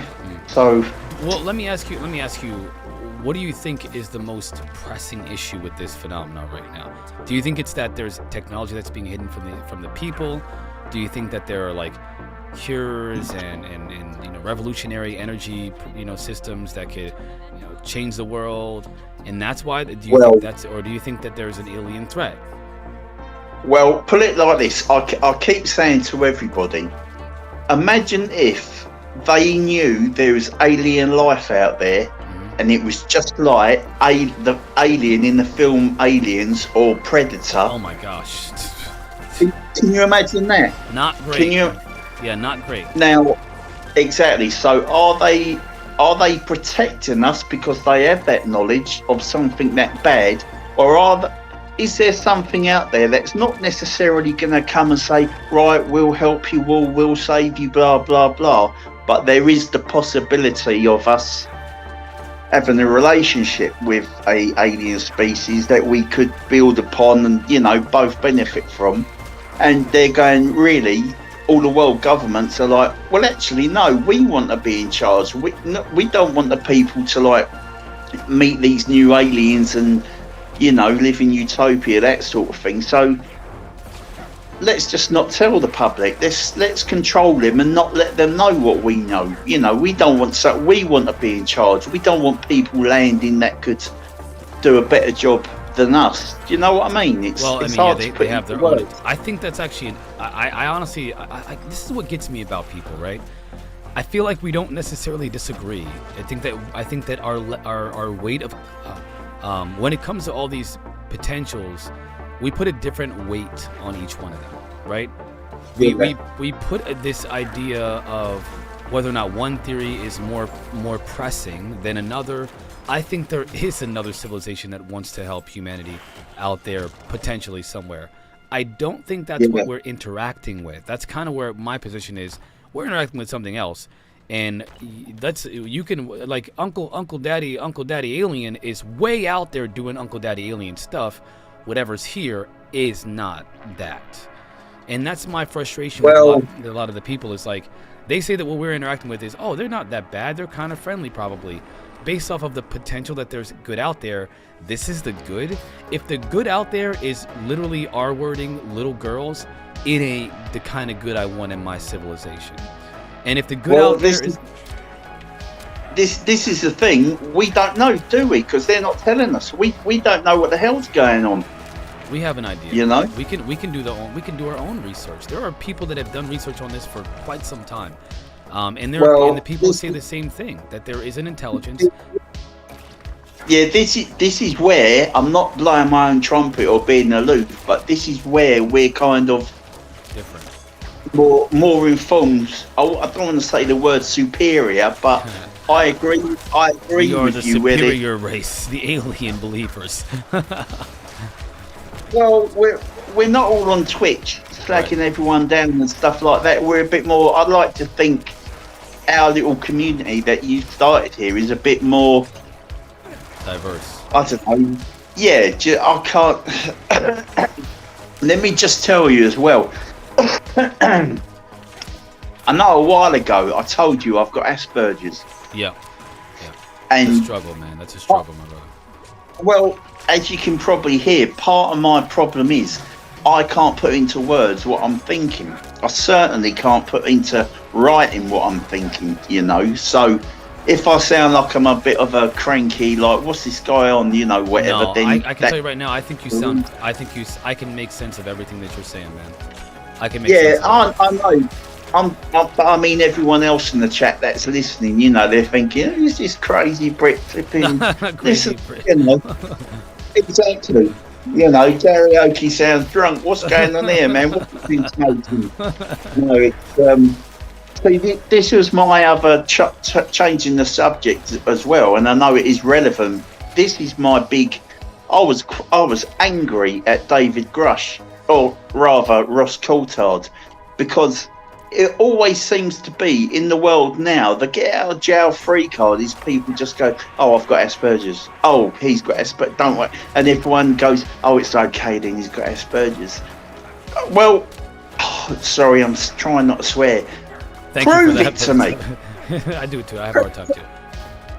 I want to say to David Grush, prove it to me then. Prove you've got Asperger's. I bet mean, you find if you know anybody that has, if you know anybody that has any kind of autism or Asperger's, he definitely displays behavior and mannerisms of somebody who does, but he's very high function. Yeah, that's what they call it. High functioning autism. That's what they keep saying to me. I remember when I got I was diagnosed back in 2018, that sort of time. And because everyone kept calling it over here in the UK, a lot of people call it Aspie for short. They say, "Oh, he's Aspie," and I used to go, "What's Aspie?" And it's short for Asperger's. So I went through all the diagnosis, all that rubbish, and I've got a letter. I've got a form saying, not basically saying, yeah, Gary's got this, blah blah. But, you know, it words it, so if you show it to anyone, they can go, yeah, that's your diagnosis. What I want to say to David Grush or Ross Coulthard is, show me your letter, show me your diagnosis. Why? Why would they do that, though? What do you think, what benefit would that have to the conversation? Because I think it's a get out of jail free card. It's like everyone instantly forgives him because Ross Coulthard's gone, oh, he's got Asperger's. No, you keep in mind, somebody else said that. So this is what happened with that chain of events. Somebody online was making fun of David Grush for having Asperger's and autism. Yeah. And they were saying that he's less credible because of it. And Ross Coulthard came in the defense of David Grush to say that it's a cheap attack, it's wrong to do that, and it has nothing to do with what he's been in a position of trust and in a pretty high position of authority in our government and the intelligence community. For that to have been a problem now is insane, and it's stupid. So I think that's what happened. He had to respond to that. People were being disrespectful to David Grush for that.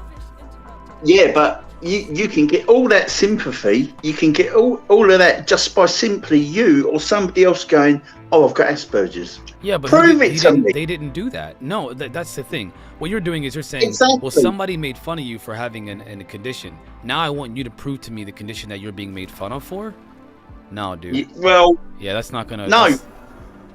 No, because if you're sat there and this is only, don't shoot me down in flames, I know what you like, this is only an example.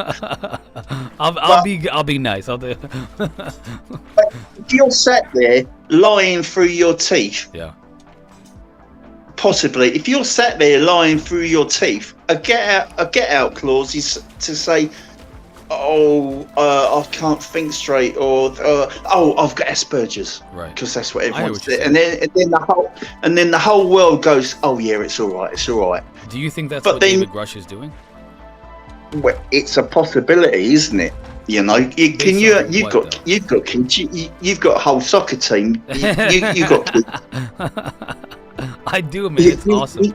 It's awesome. You know what I'm saying, Coach. Yeah, I said I'd start calling you Coach, but can you imagine a child sat there with mummy and daddy saying, right, who took the packet of cookies or biscuits out of the cupboard? And, oh, it wasn't me. Oh, well, you can tell when children are like lying to you. Yeah. Do you know what I mean? Yeah, easily.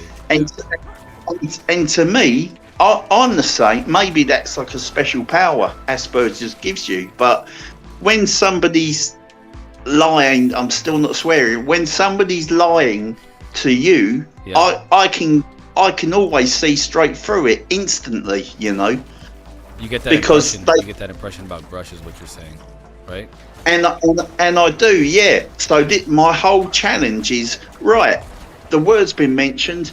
Prove your diagnosis. Show me some proof that you've got Asperger's, because I bet you can prove alien life and secret spaceships easier than that. Do you know what I mean? It's a bit. I think it strikes a chord because it's a bit personal for me. You know, that's something I can't relate, because your plight is definitely unique, and it's relevant to this conversation because David Grush allegedly have that condition. I can understand that. I can respect and empathize with that. Okay, here's what I present to you. Okay, I want you to think about it this way. First of all, David Grush did not say he has Asperger's or autism. Somebody else did. And then Ross Coulthart defended David Grush. David Grush didn't even defend himself whenever this claim was made. So it is not up to David Grush to do anything in this situation. As a matter of fact, it's really disingenuous, not of you, but it's disingenuous of the person that came out and mentioned that, because it's irrelevant to the conversation of whether or not there's alien life or not. It's just a personal attack. It's a literal personal attack to try to smear him. The question is, who is the person that made that claim? Why did they make the claim? It makes more sense that somebody made the claim to try to discredit David Grush because they don't want the information that he's saying to be taken seriously, than it does that David Grush is using that claim as a way to get out of jail free card. And the reason I believe that is because David Grush hasn't even spoken a word about his autism since the claim came out. And I'll tell you why, because I have this all the time as well. People say I'm very good because I am very good at noticing, identifying things in myself. But normally, to me, any little quirks or things that are different, to me, it's like it's everyday life. Yeah. And I'm sure to David Grush, that's why he hasn't mentioned it, because for him, it's perfectly normal the way he is. You know, it's all he knows. Yeah. So, and as far as I know, I can't remember anyone saying it. I see, the thing is with me, why is there doubt in anyone's mind that they would make comments like that for Ross Coulthart to come back and go, well, he did tell me he's got Asperger's. You know, well, remember, Ross Coulthart said it was essentially responding to the claim that David Grush had autism and Asperger's. He was responding to that claim. He didn't make that claim. Originated from somebody that was trying to smear David Grush. No, I don't think he was responding. I think he was trying to make an excuse. I'm glad you brought that. This is a good. I think this should change your mind, because I know for a fact that's the case, and I'll show you. 1 second.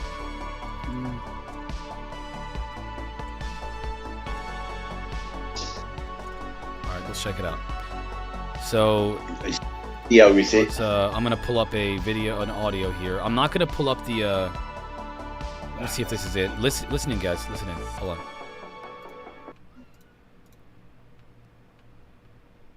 A little knowledge is a dangerous thing, and this was my concern when David Grush started talking about an event where the aliens were murdering people. I'm going, I know that incident. That was us. And I don't think he understands, because he's a young. Listen to Stephen Greer. Oh my gosh, I can't stand him. Man, the problem of having a little bit of information on this and thinking you know a lot is that you're going to step in. Say what? He'll love this, Stephen Greer, because he's a doctor himself. Stephen Greer. He'll be all over. Okay, I'm gonna keep. Yeah, but being a doctor. By the way, Stephen Greer poses with his wiener out on a gay website. So I don't think that. I think that it's pretty clear what kind of guy he is. That was all made. That was all deep fake. Nah, dude, that was legit. Because I'll tell you right now, and I can't tell you how I know, but I've been told about Stephen Greer's sex parties. Yeah, Stephen Greer, family man. He's got daughters and grandkids and everything. Man, you gonna fall for that trap, my guy? Stephen Greer has sex parties, dude. No. Let me tell you that you're the one that's falling for it, my guy. You're believing all what you say.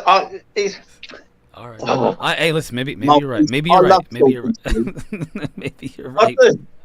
Seriously. You believe all that, right? See, this is why you think there's an alien threat. I believe in Project Bluebeam. It's like me and you are like chalk and cheese. You know what I mean? Like we're like fire and water. You put us two together and bang. You know?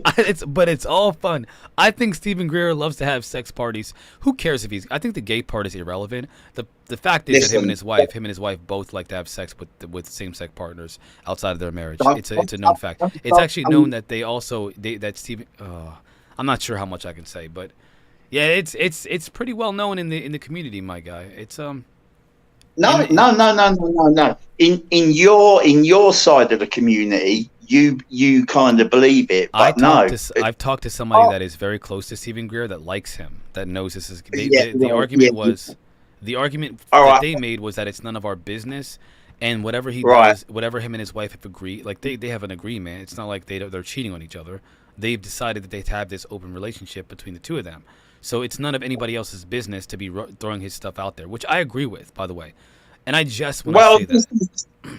In a way, this is kind of like deep buried prejudice, isn't it? All right. What? What? If that's what he's into, that's what he's into. Why should we judge him or think he's evidence or whatever he does is because it's reminiscent of a cult leader. If you think about cult leaders, what do? I have all the information. I know all this stuff. I am the god of all this information. I'm telling you, everybody that ever comes forward, I know all of them. I've talked to all of them. They're all my people. They should have that's Stephen Greer. He is a cult leader. And when you add the sexuality to this, it is literally narcissistic personality disorder if you have ever seen one. He's a cult leader. Don't tell me this is going to be one of your new catchphrases, and you're going to name your new YouTube channel. You can either call it "We're Talking Aliens, Guys," blurry Bigfoot photographs, or Stephen Greer sex parties. Oh my gosh, this guy! I'm glad I had you on. I'll tell you that much. Is that you're going to put them three names in the hat and decide what you're going to call your new channel? We'll go with it. We'll go with that one. I'm going to save that tagline. Hit me up on Discord. Save that. Let's finish this video. That's fantastic. Into a booby trap, and the booby trap. That's what you need to ask chat. Ask chat who believes the Stephen Greer photographs, and I don't know. I don't know about the photographs. I don't know about the photographs because that could be deep faked, but well, the story, the photographs, the whole thing. Do you know what I mean? Yeah, I don't know. The stories, the photographs, whatever the insinuation, I suppose you could call it. But I'm gonna go with the to each his own, I guess, right, Lex? Yeah, it does. You're right though. I apologize. It is irrelevant. I just think it's funny to add that to the. We joke here. I'm a dude, and I'm like a 1980s dude. I'm a dude, guys. So when we joke about this stuff, I don't have a position. Like, I don't care if he's gay or not. That doesn't matter at all. I'm a 1980s. Exactly. We joke. We call each other gay for fun back in the day. Oh, you're gay, dude. Oh, that's gay. Everything was gay. Nowadays, if you say that, it's offensive. I'm just kidding, guys. I don't care. But see, the thing is, if they done all of that to your boy, Lou, then I'd be laughing my head off, going, yeah. I agree. That's not qualitatively different. Lou is not a cult leader. Stephen Greer is a literal cult leader. But isn't it funny how all these high-profile people in ufology, you find a spurious photograph, or even Luna with these alleged Wonder Woman cosplay photographs. Yeah, they're obviously faked. Obviously, it's but it seems to taint their character. You sort of judge their evidence, whatever, because Eli is gay poolside sex parties every weekend, and she dresses up as a superhero. Do you know what I mean? It's like, she might do it, but I doubt it. But she might. Who knows? I don't know. It instantly, that as we just said, it does make you. It's a natural reaction. You do go like, "Wow, I'm shocked." Let me say this. I was not surprised by the Stephen Greer thing. I thought it was interesting, but what's the surprise? He fits the profile. Like, if somebody said, that I don't know. Let me think of something that would be really relevant. If somebody said that Lou Elizondo was a dominatrix furry, a part of a dominatrix furry club that likes to also perform masochistic activities on each other, I'd be like, what? I didn't see that coming, because his personality doesn't say dominatrix, whatever. But Greer, I thought he was gay like 10 years ago. I thought he was gay. He talks like he is gay. He talks like and he does like, and he does crosses his legs very gay. Oh yeah, he sounds gay. Is there a problem with that? No, but like it doesn't surprise me. He cried so easily as well, doesn't he? That's the steroids. But yeah, like he does have a feminine. He does have a lot of feminine behaviors that, like, finding out that he's gay isn't a surprise, right? So if you find out that not only is he gay, but he pays people, for example, let's just pretend, and I'm not saying I know this, okay? Let's just pretend, for example, that Stephen Greer, I don't know, maybe he buys apartments for young men of age, and then let's say that, I'm just saying, he uses this as a way to get young men to have sex with him whenever he wants to at these apartments that he pays for them at. They are essentially his sex toys. I'm not saying I know this.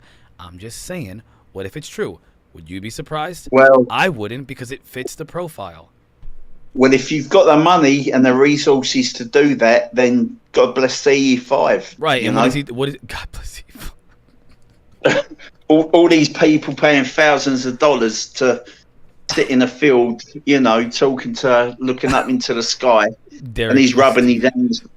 He's rubbing his hands, thinking there's another apartment. Thank you. That's kind of my point, though, is that it fits the profile. It's not like, oh, I just believe anything that somebody says that smears him. It's obvious that makes sense as to that's who he is, because listen to him over the last 10 years. Yeah, it makes sense, but that's just beside the point. Let me get to this David Grush thing, and then I want to show you another video too, because Ross Coulthart responded to the allegation that David Grush has Asperger's. I'm looking for that video. Let me play this while I'm looking for it real quick. Just listen in real quick. This is a comment made by Bryce Sable. There's got to be a reason why the powers that be in Washington, D.C. are starting to say we need to actually say the words out loud, and we need to get language in right now to get this taken care of. And I'm concerned, Ross, that at the end of the day, the only thing that would make a politician do that and act in that sort of enhanced way where they're in a hurry is that there's some bad news involved in this. I don't know exactly what it is, but I know that. Did you hear that? No. You can't hear. Nobody can hear any of that. Chat. No. And because okay. I'm watching, okay. Because I'm watching it on TV, there's like a 10-second delay. Wow. Okay, so let me try to put this on screen then. Let me add another screen here. Let me add another screen capture. Hold on. I didn't hear or see anything. Let's add another. I'm gonna add another screen capture, and then if I can. All right. Let's see if I can add this. 1 second.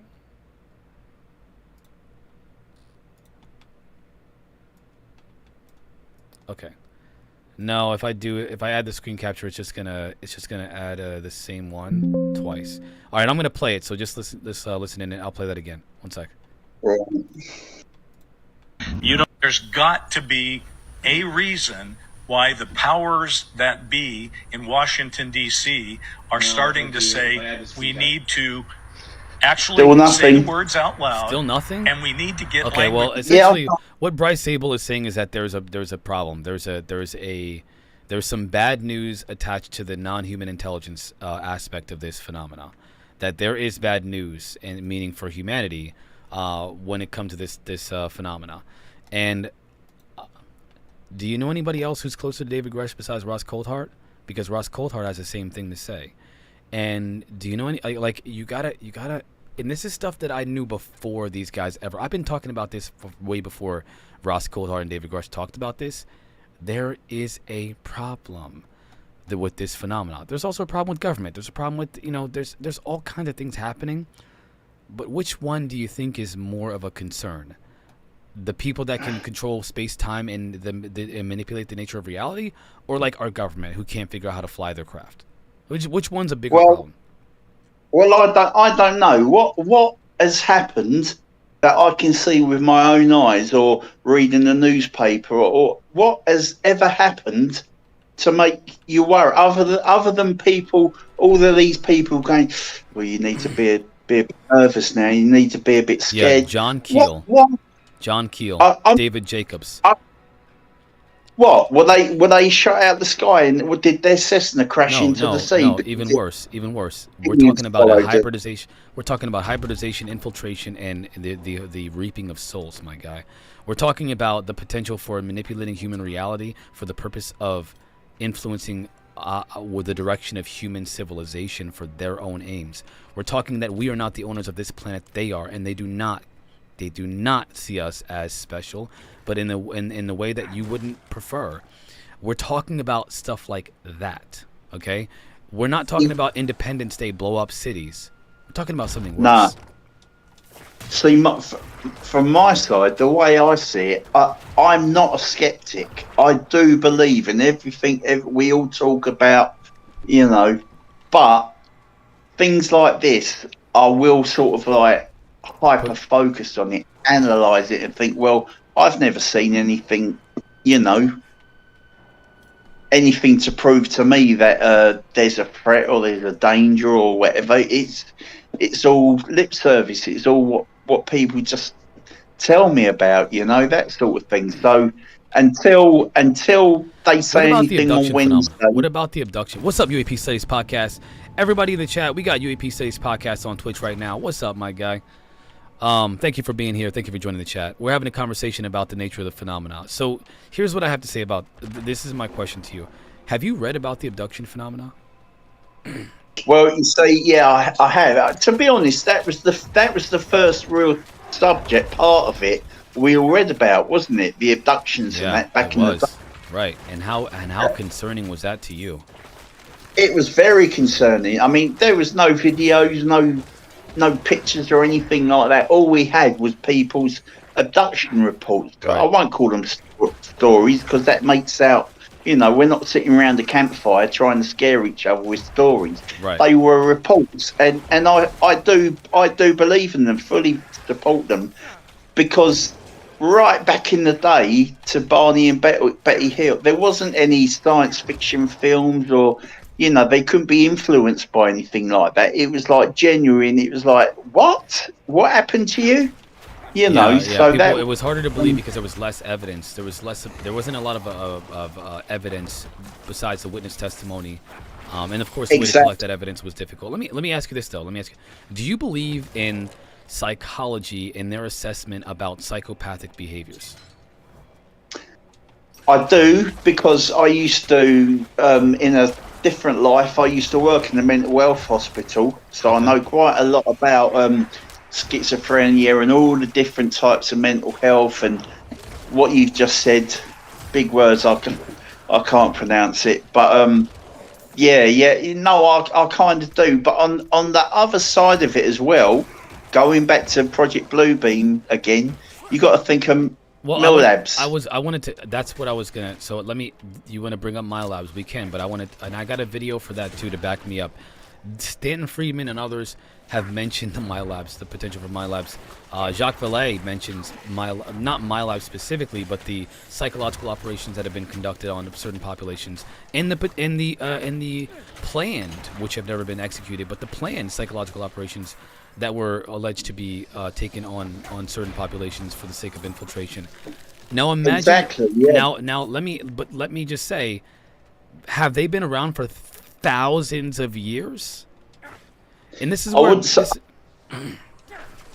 wouldn't say thousands of years. Certainly, the past 100 years they've been around. Okay. What about the Anunnaki? And I do this all the time because I feel like we are separating the phenomena from the historical context of human civilization, my guy. Humans have been dealing with the manipulative, godlike phenomena for since the beginning of written history. Humans have dealt with the non-human intelligence. This is why I want to grab Kirkpatrick and everyone else around the throat and say, do you know what you're dealing with? Forget about trying to scare us with all this modern day, they're going to do this. Do you know how deep this is? How thousands of years it goes back? Do you know? That's what I want to say to these people. don't mess with us. Don't try it. You know, playing on what we know is fact. It's been going on for thousands of years. You know, they won't tell us about the pyramids in Egypt or anything like that. Yeah. But they have to don't disrespect me. Don't what is the nature? Let's just call that contact. What is the nature of contact? Yeah. Well, I think the nature of contact, there's two sides of it. There's either the good side, which is we can evolve and advance and make friends and all of that. And then there's the other side of it where they just want to steal technology, take whatever they can and control us with it and rule the planet with it. You know, it's you mean aliens want our technology, or you mean they just want technological supremacy in general? No, I'm talking about what I call the elites in the government. You know, the world powers that won't tell us what. Let's exclude them for a second. I want to know about the others. Okay, I want to know about these intelligences. Okay, let's say, what did the Anunnaki have to say about humanity? What did the Anunnaki have to say about? Well, yeah, what are we to them? You see, well, we're not. I know, like we're nothing. We're slaves. We're whatever. And you could always. I mean, what are you going to tell me? What's your? I'm telling you that they've never been our friend. They've never been our friends. And I think the problem that I see is that people are like, they're excluding the historical context of this phenomenon from the conversation today, when that is the most important aspect of this phenomenon. Has it been here before? What has it been doing? Why is it here? Those questions will not be answered by looking at lights in the sky. You're not going to get any answers from it by looking at that. You're going to get them. Right, let me talk. Let me just say, don't try and use your Jedi mind tricks on me, because it won't work. You're slowly trying to get me round to admitting there's a threat, aren't you?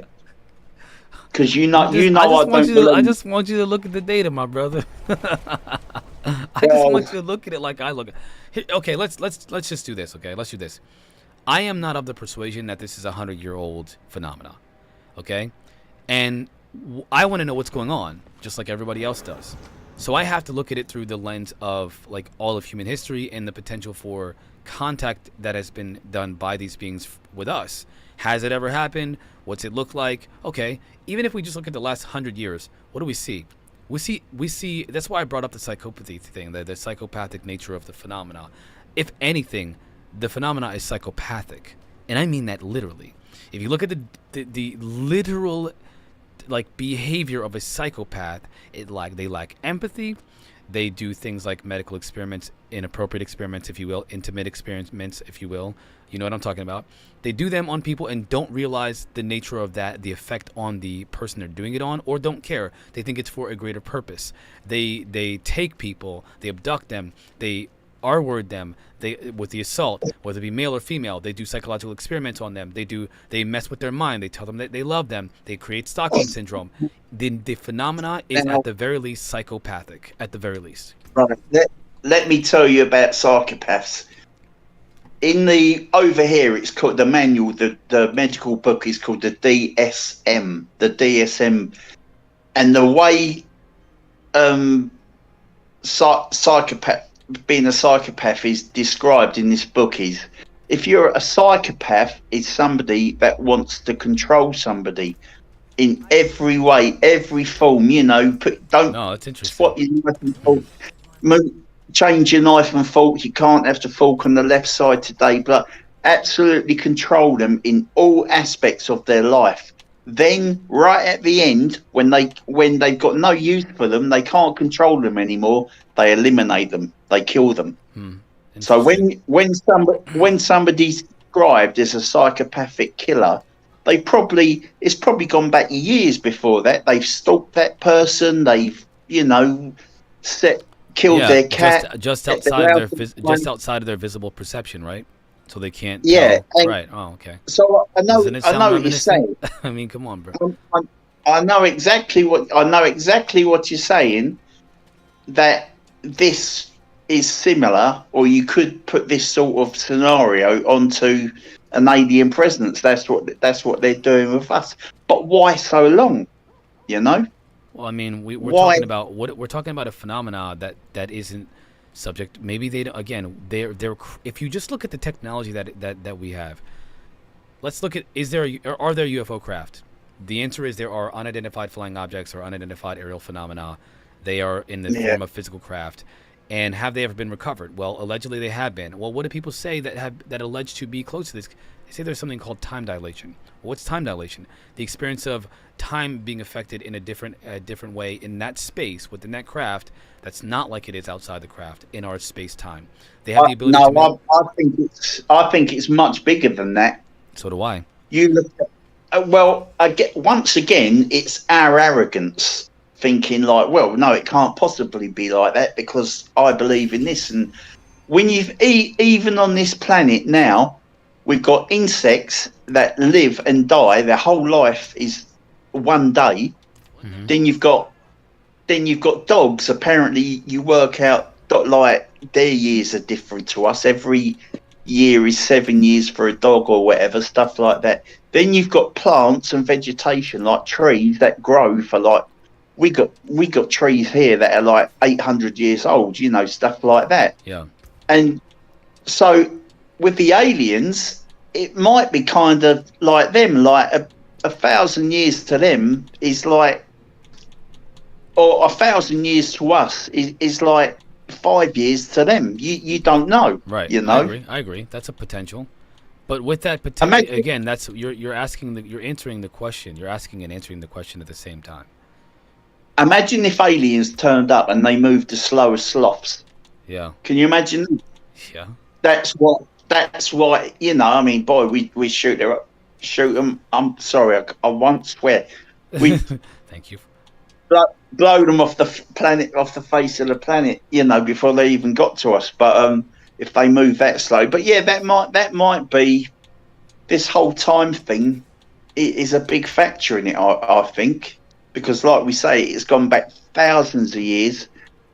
It's in historical like artwork and stuff like that. There's always a little UFO flying in the sky, and then when you go to like countries like Egypt and all of that, they've got things carved out of stone that have got alien sort of, you know, appearances and things like that. Yeah. And then also, like you got things like the pyramids. You've got pyramids that are all in the same like kind of, you know, style, but they're in like they're thousands and thousands of miles apart, and they reckon not only have they found one in Antarctica, they reckon there may be pyramids on Mars, you know, stuff like that. So that's how far back it may have gone.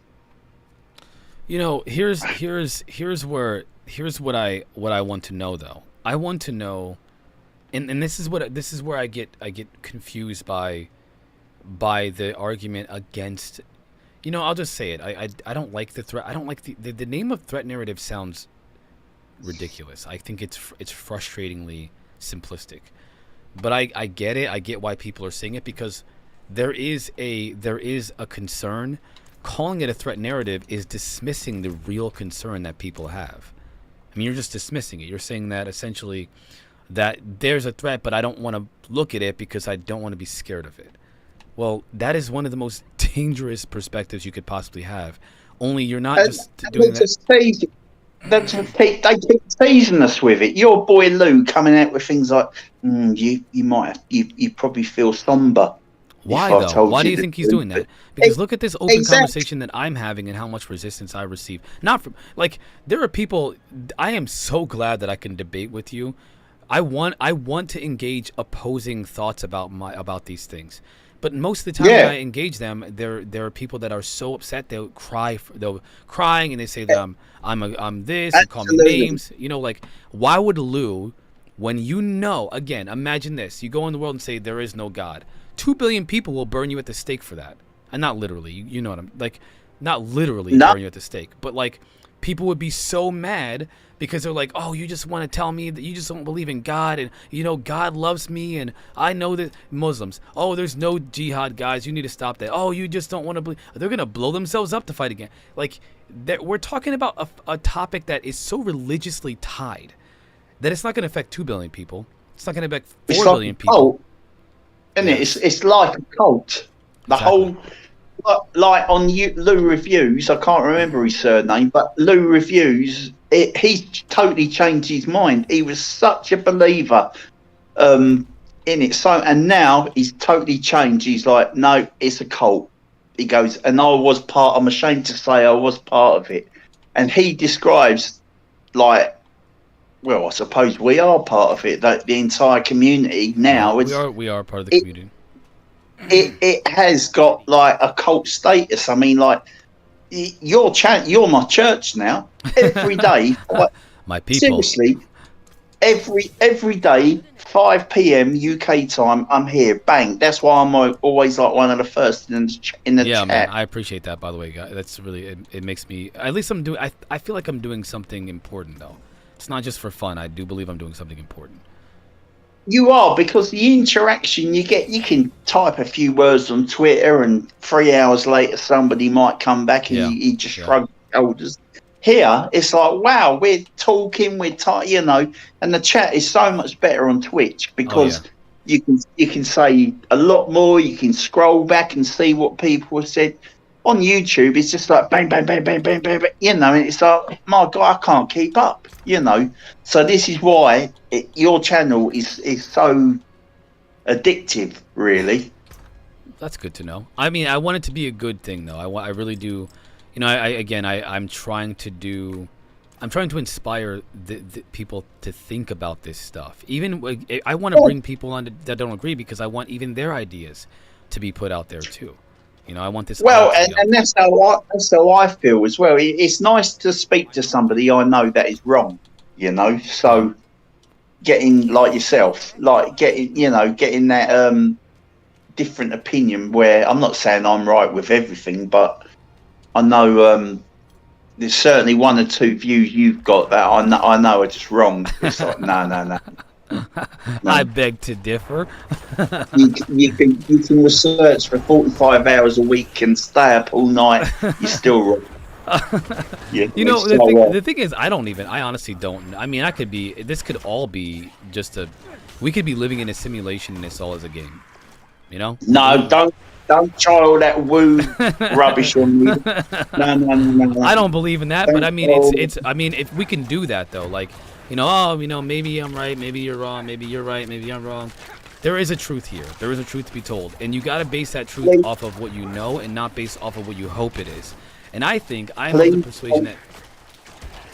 I'm sorry to cut you off. Please don't start talking about Bigfoot's turning into wolves and then into UFOs. I can't handle that. I didn't even mention Bigfoot. I'm not a Bigfoot expert, man. I'm not a Bigfoot expert. Yeah, once you start going down the woo track, though, that will, things like that will come up, and it's like no. I'll engage with it. It's fun. I think it's all fun to engage. I just don't know about it. I don't have enough information to say I believe in it. I don't. Yeah, I know. You've got to admit, and I'm sure everyone else in the chat will admit as well, sometimes you watch something on YouTube or wherever and you just think, no, don't, you're going too far now. Yeah. I mean, some people think that we're going too far. There are a lot of people who feel the same way about us. Both of our perspectives are just like way too far out there. The fact that drunk physics, you guys realize drunk physics changed his mind in real time. I mean, he did that on his own. Like he was against most of what I was saying, and now he's like, okay, maybe there's something here. He did that on his own. That means that but he's wrong as well. Isn't he? He's wrong as well now. That means if he agrees with you. Well, he's wrong. He's wrong to his past self. But like, like before 2 months ago or a month ago, drunk physics would say that he's wrong. He would say that he himself is wrong. Today, he says that he changed his mind. Like we look at this, we look at these things, these topics, as that there are truths that are universal, that the aliens are not here to hurt us. It's not true. That's a threat narrative. Well, how do you know that? I mean, if I were to listen to the little girl, the 13-year-old girls, and there are quite a few of them, who have been left with trauma and alleged pregnancies that their babies were taken from them, that they live with trauma. If I listen to Whitley Strieber, I don't see a benevolent, happy-go-lucky, I'm a non-interventionist alien species at all when it comes to those types of experiences. But even they think that it is. Do you understand? They believe that they have had... They wouldn't... Whitley Strieber said recently in an interview, I wouldn't change it for the world. Are you effing kidding me? You were assaulted, man. Yeah, but he's made millions out of it since, hasn't he? That's why he wouldn't change it for the world. But do you really think that... I mean, you look at Whitley Strieber, he does not look like a man who has happy millionaire. He lost his wife. He's having all these terrifying experiences. He is not a man living happily off of his millions. He's an author. Yes, he did get rich off of... He got his millions off of it. But he's still producing content to this day because he believes in what he's doing. He believes what he's saying. I mean, that's irrespective of his money making. You know, that's another big thing I've kind of decided this week, that I'm not going to get involved with what everyone's calling all of these grifters out there. You know, that obviously they put out material and books and all that. All they want is to make a bit of money, because when you investigate what they actually claim or have said, it's all crap. It's all rubbish. What about me? What about me? What about me? I made a plan, and I thought this is why I didn't want to even ask for help, man, because I was afraid that people would see me that way. You know, like I have a family of like 11 people in my family.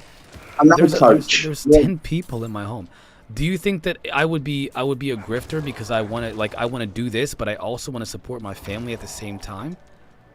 No, because even though we're thousands of miles apart, I've never met you, I don't know you, you can judge somebody just by speaking to them, or you know what I mean? And it's like, I want to be part of not just helping you, but I want to be part of this little bubble you've created, this little, you know what I mean? Like I said just now, my church, that's what I want to help get off the ground, sort of thing. You haven't said, right, I had an incident years ago and I've written a book about it, and it'll I'm not gonna do that.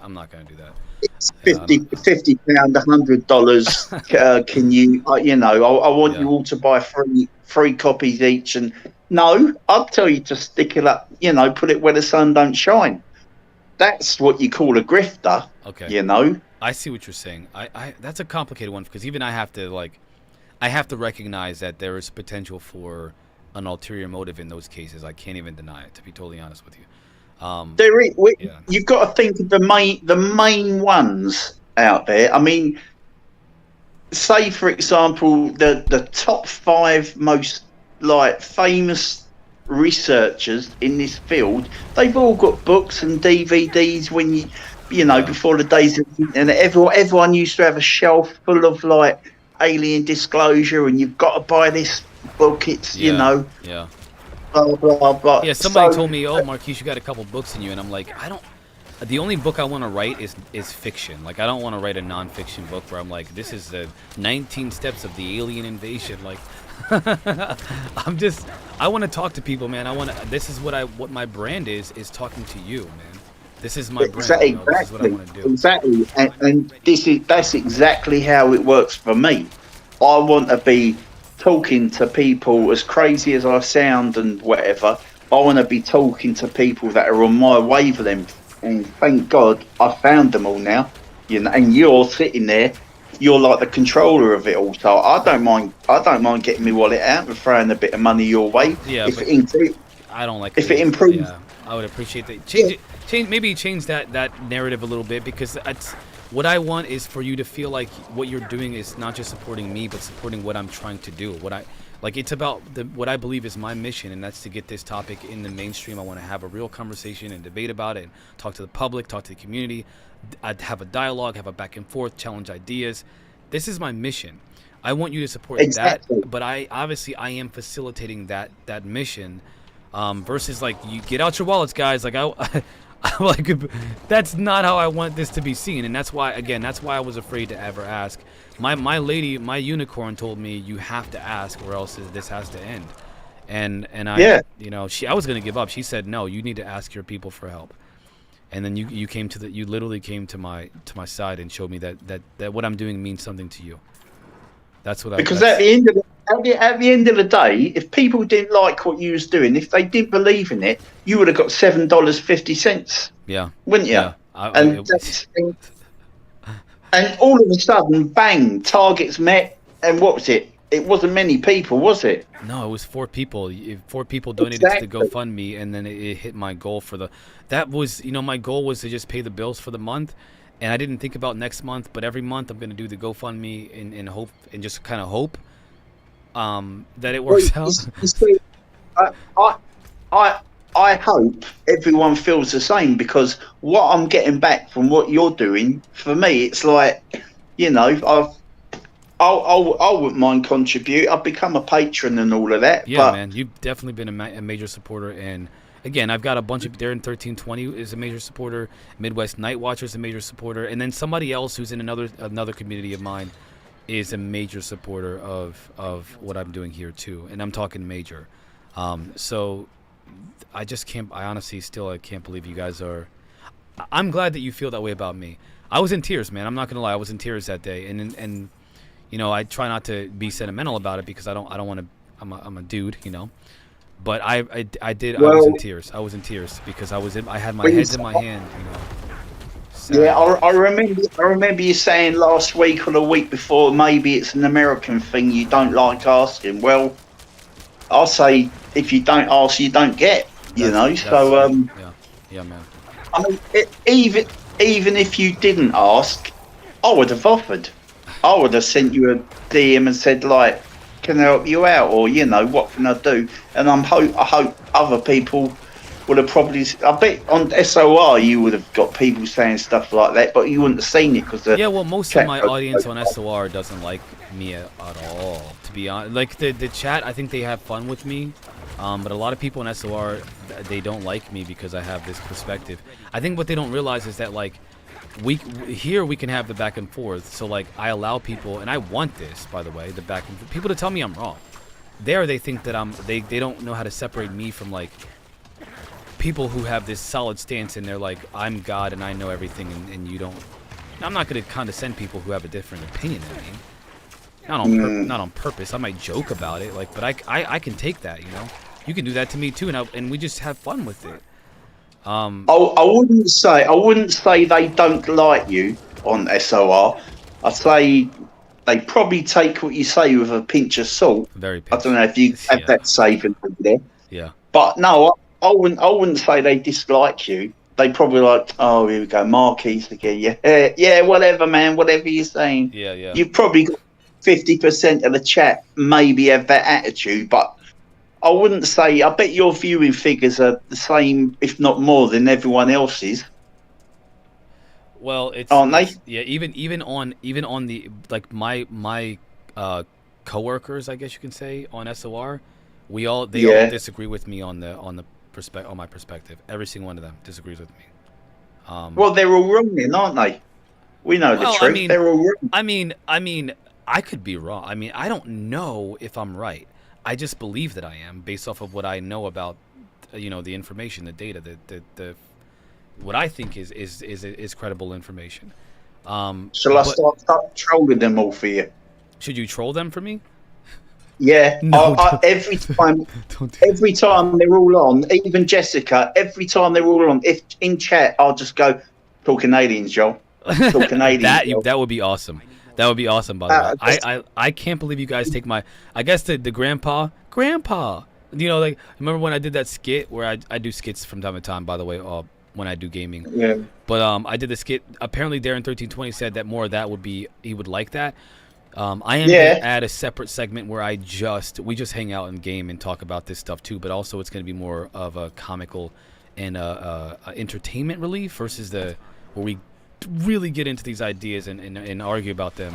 There is going to be more of entertainment value with that, which I'm going to add. I'll tell you what, I might be sounding like an old man here, but all the gameplay in the background, I find it quite off-putting. I know you need to do it. Yeah. You do like 200 things at one time. Yeah. to be totally honest with you, it's actually it is distracting even for myself. I prefer. Give me one second. I gotta answer this communication real quick. 1 second. I'll be right back, guys. Give me 1 second.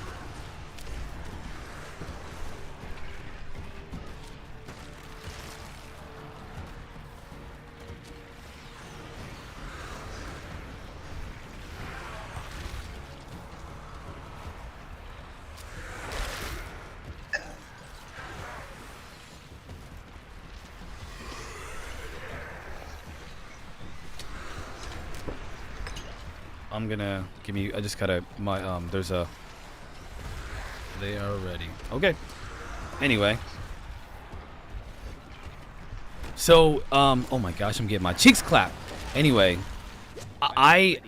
it's not distracting I like to do the multitasking. I think it's awesome, especially when I'm having a conversation. But when I'm reporting on the news, I can't do that. I cannot do that. I have to report on the news. So what I've tried to do is do like a split segments where I do exclusively report on the news, hit up Twitter, check out some YouTube videos, and react to them, which is what my favorite part about this is. That's my favorite part about doing this. But it's all good. I think everything you do on the channel is, it's all good. But for me, my perspective is the game. That's why, do you know, I said the other night, can you get rid of that chat on the left? I thought it was part of the game. Because like that's why I had to send a photograph in Discord, because when I'm looking at my TV screen, I've got the chat on the right, which is normally on the bottom of the phone, and then I've got the other chat, which everyone else on YouTube whatever sees, and I'm just thinking tidy up the screen a bit, but no, it's good. It's all cool. Well, apparently it's like the thing, you know. Like I'm learning a lot of these processes, but apparently that chat on YouTube is the thing, because on YouTube they can't. Yeah, I'm getting my cheeks clapped, Lex. On YouTube they can't see. Bye. Love you too. They can't see. They can't see when he eats. Yeah, one of them. They're. Yeah, that's one of them. They're leaving, but they'll be back. They'll be back. Yeah, they're actually, ironically, when I get done with this today, I'm celebrating my daughter's birthday party. All right. She just turned 10. 10. So you're gonna have a house full of kids. Oh, we have. Singing "Let It Go." It's honestly, to be honest with you, people are like, "How do you do it?" I got lucky. We just got lucky, man. I mean, they just coalesce. Like, all of them they love each other. They love to be around each other. They have a lot of fun together. They help us as a family. We work together. We've got schedules. We got like my unicorn has like a meal plan for them and a snack plan, and like it's like we live in a home, for a group home for kids. Only they're all ours. I bet it's wonderful at Halloween and Christmas. Oh man, it's awesome, dude. It's like the most fun I've honestly, like, when I got younger, when I was younger, I just full disclosure, guys, when I was a kid, I was in a homeless shelter. I had a rough upbringing, I guess you can say. I don't really think about it like, oh man, my life was sad. Yeah. I had a pretty rough upbringing. There was drugs involved with some family members of mine, and I won't mention exactly who. There was addiction and stuff like that involved. There was a lot involved, guys. There was a lot of things that when I was a kid I saw. I remember being in homes where they were called drug houses, and there would be a couple of kids there with me that were just waiting with their parents because our parents were doing drugs together, and they would leave us there for days. Days. And then when we got out of that situation, we went to Florida, and we were homeless, and my mom was married to this guy. He got her out of that situation, but he had kids too, and they didn't like me, and neither did he. So they got to go to a family homeless shelter, and I had to go to one by myself. Right. And so I was in a homeless shelter in a state that I don't know anybody in, by myself.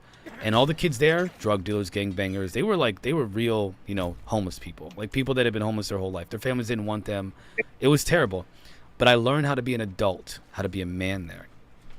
And so I was always in a group environment since I was a teenager. I was always out of home because I never really had a place that I could call home.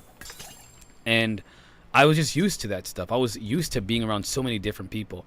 When I got older, I realized, man, I do not like being alone. I don't like being alone at all. As a matter of fact, I thrive off of social interactions. I thrive off of it. My life is better. I'm happier. I want to make people happy. I want to make people feel good. I want people to feel loved.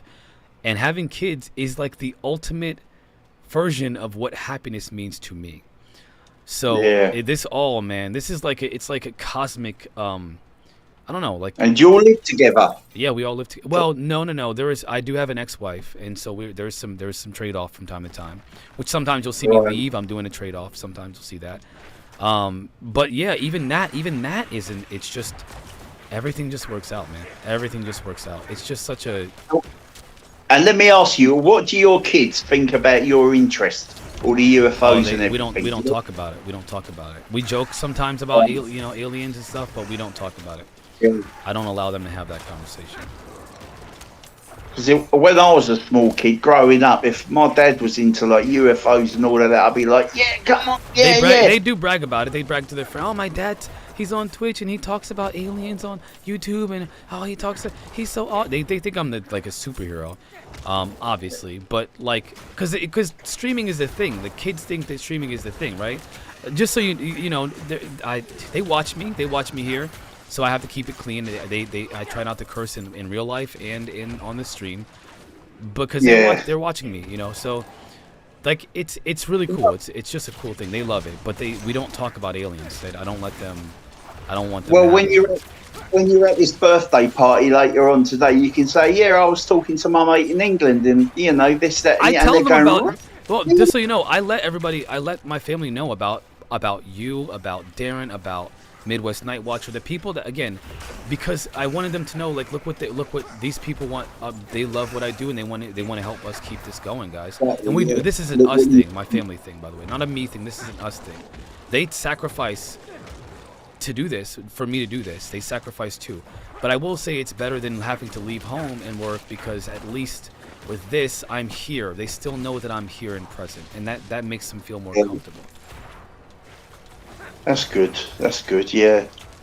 So do you believe in Project Bluebeam now? Then, honestly, yeah, I think that it's possible. I will be honest with you. I do think it's possible. The reason why I joke and say screw it is because I don't want people to focus on that. You know, I want them to be aware of it, but I don't want that to be the main focus, because I think there's a bigger player in the game. Exactly. Be aware of it. Yeah. And if you ask me, it's an interruption to what really is underneath going on. Don't start, you know, because really, in all honesty, I think all this Project Blue stuff, I think it's already started. Awesome. You know, like the that's a concern. I have a concern. Yeah. Well, do you know everyone said for a long time they're slowly getting us used to an alien presence in films and all of that. Well, haven't you noticed recently, over the past 5 years, probably since the David Fravor videos, you know, the ones he didn't actually take, since then, it's crazy the amount of UFO information we're getting each month or each year. Before that, it was like, you know, there was nothing. But so they're slowly getting us used to, and I include your boy Lou into it and everything. My boy coming out of all of his comments. That to me, they're slowly getting us used to something that, as or when something might happen or does happen, we won't be that shocked, or we'll think, oh yeah, that's what so and so. You know, we've been told about this, and then they can turn around and go, see, there is a threat. Here they are. They just blown up the Empire State Building or shot an aircraft. It'll probably be something simple like that. An aircraft being blown out of the sky.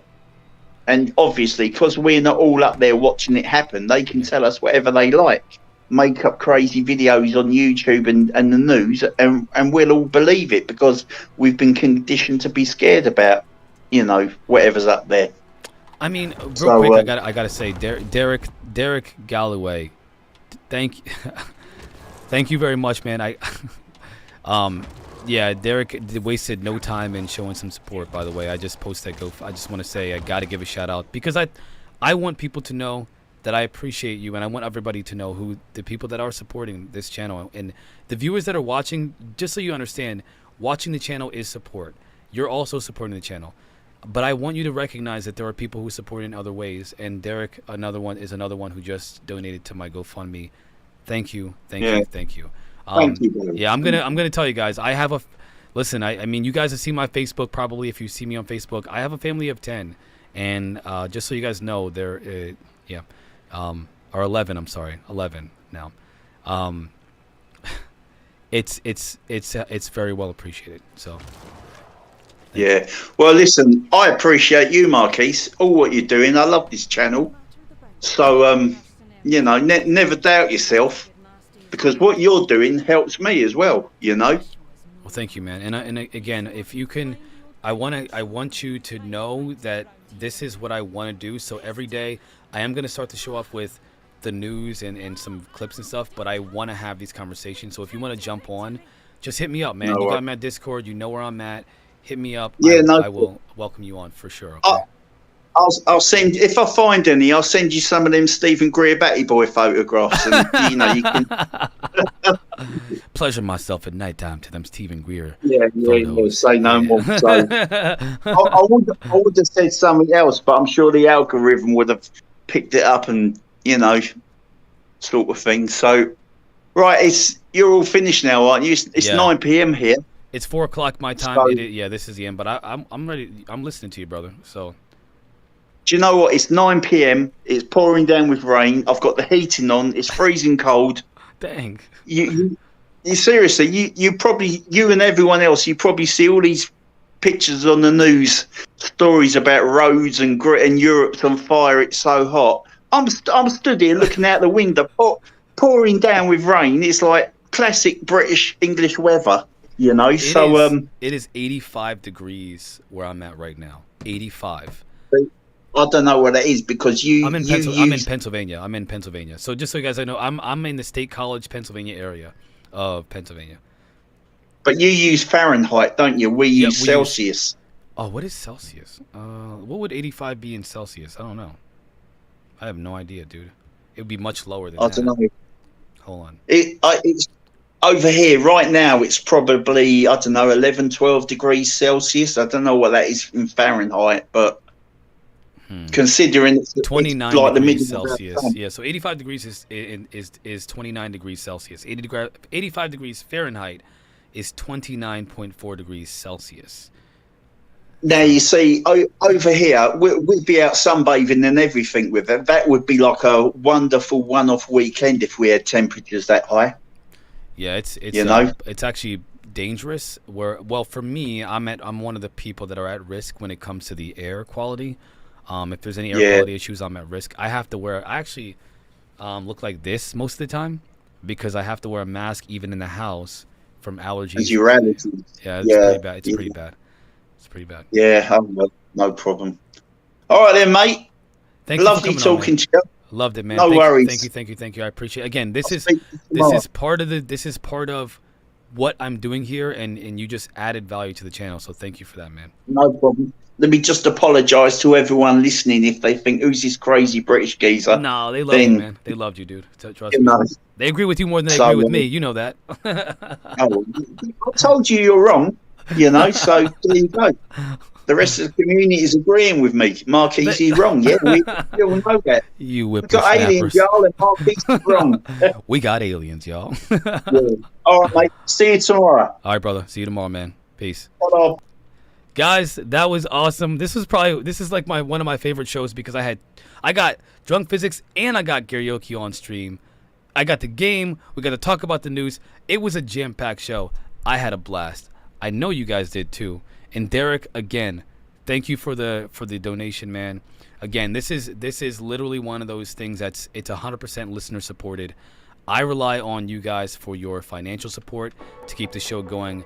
I'm not relying on YouTube. I gave up my Twitch monetization, so you guys keep this going. If you can, when you can, I would appreciate the support. But please don't think in your head that you have to. You being here, being a part of the conversation, hitting me up in the chat, challenging my ideas, telling me that I'm wrong, that's support right there. That's what adds value to this right here, what we're doing. I believe in what I'm doing. I know you guys believe in me. Even though you don't, the crazy thing is, a lot of you don't agree with me and you believe in me. You got to understand, for any person in life, one of the greatest feelings is to know that people believe in you. But an even greater feeling is to know that people disagree with you and still believe in you. So, thank you. And with that, my friends, I'll catch y'all all tomorrow so we can talk more about these aliens. Doctor's out. Peace.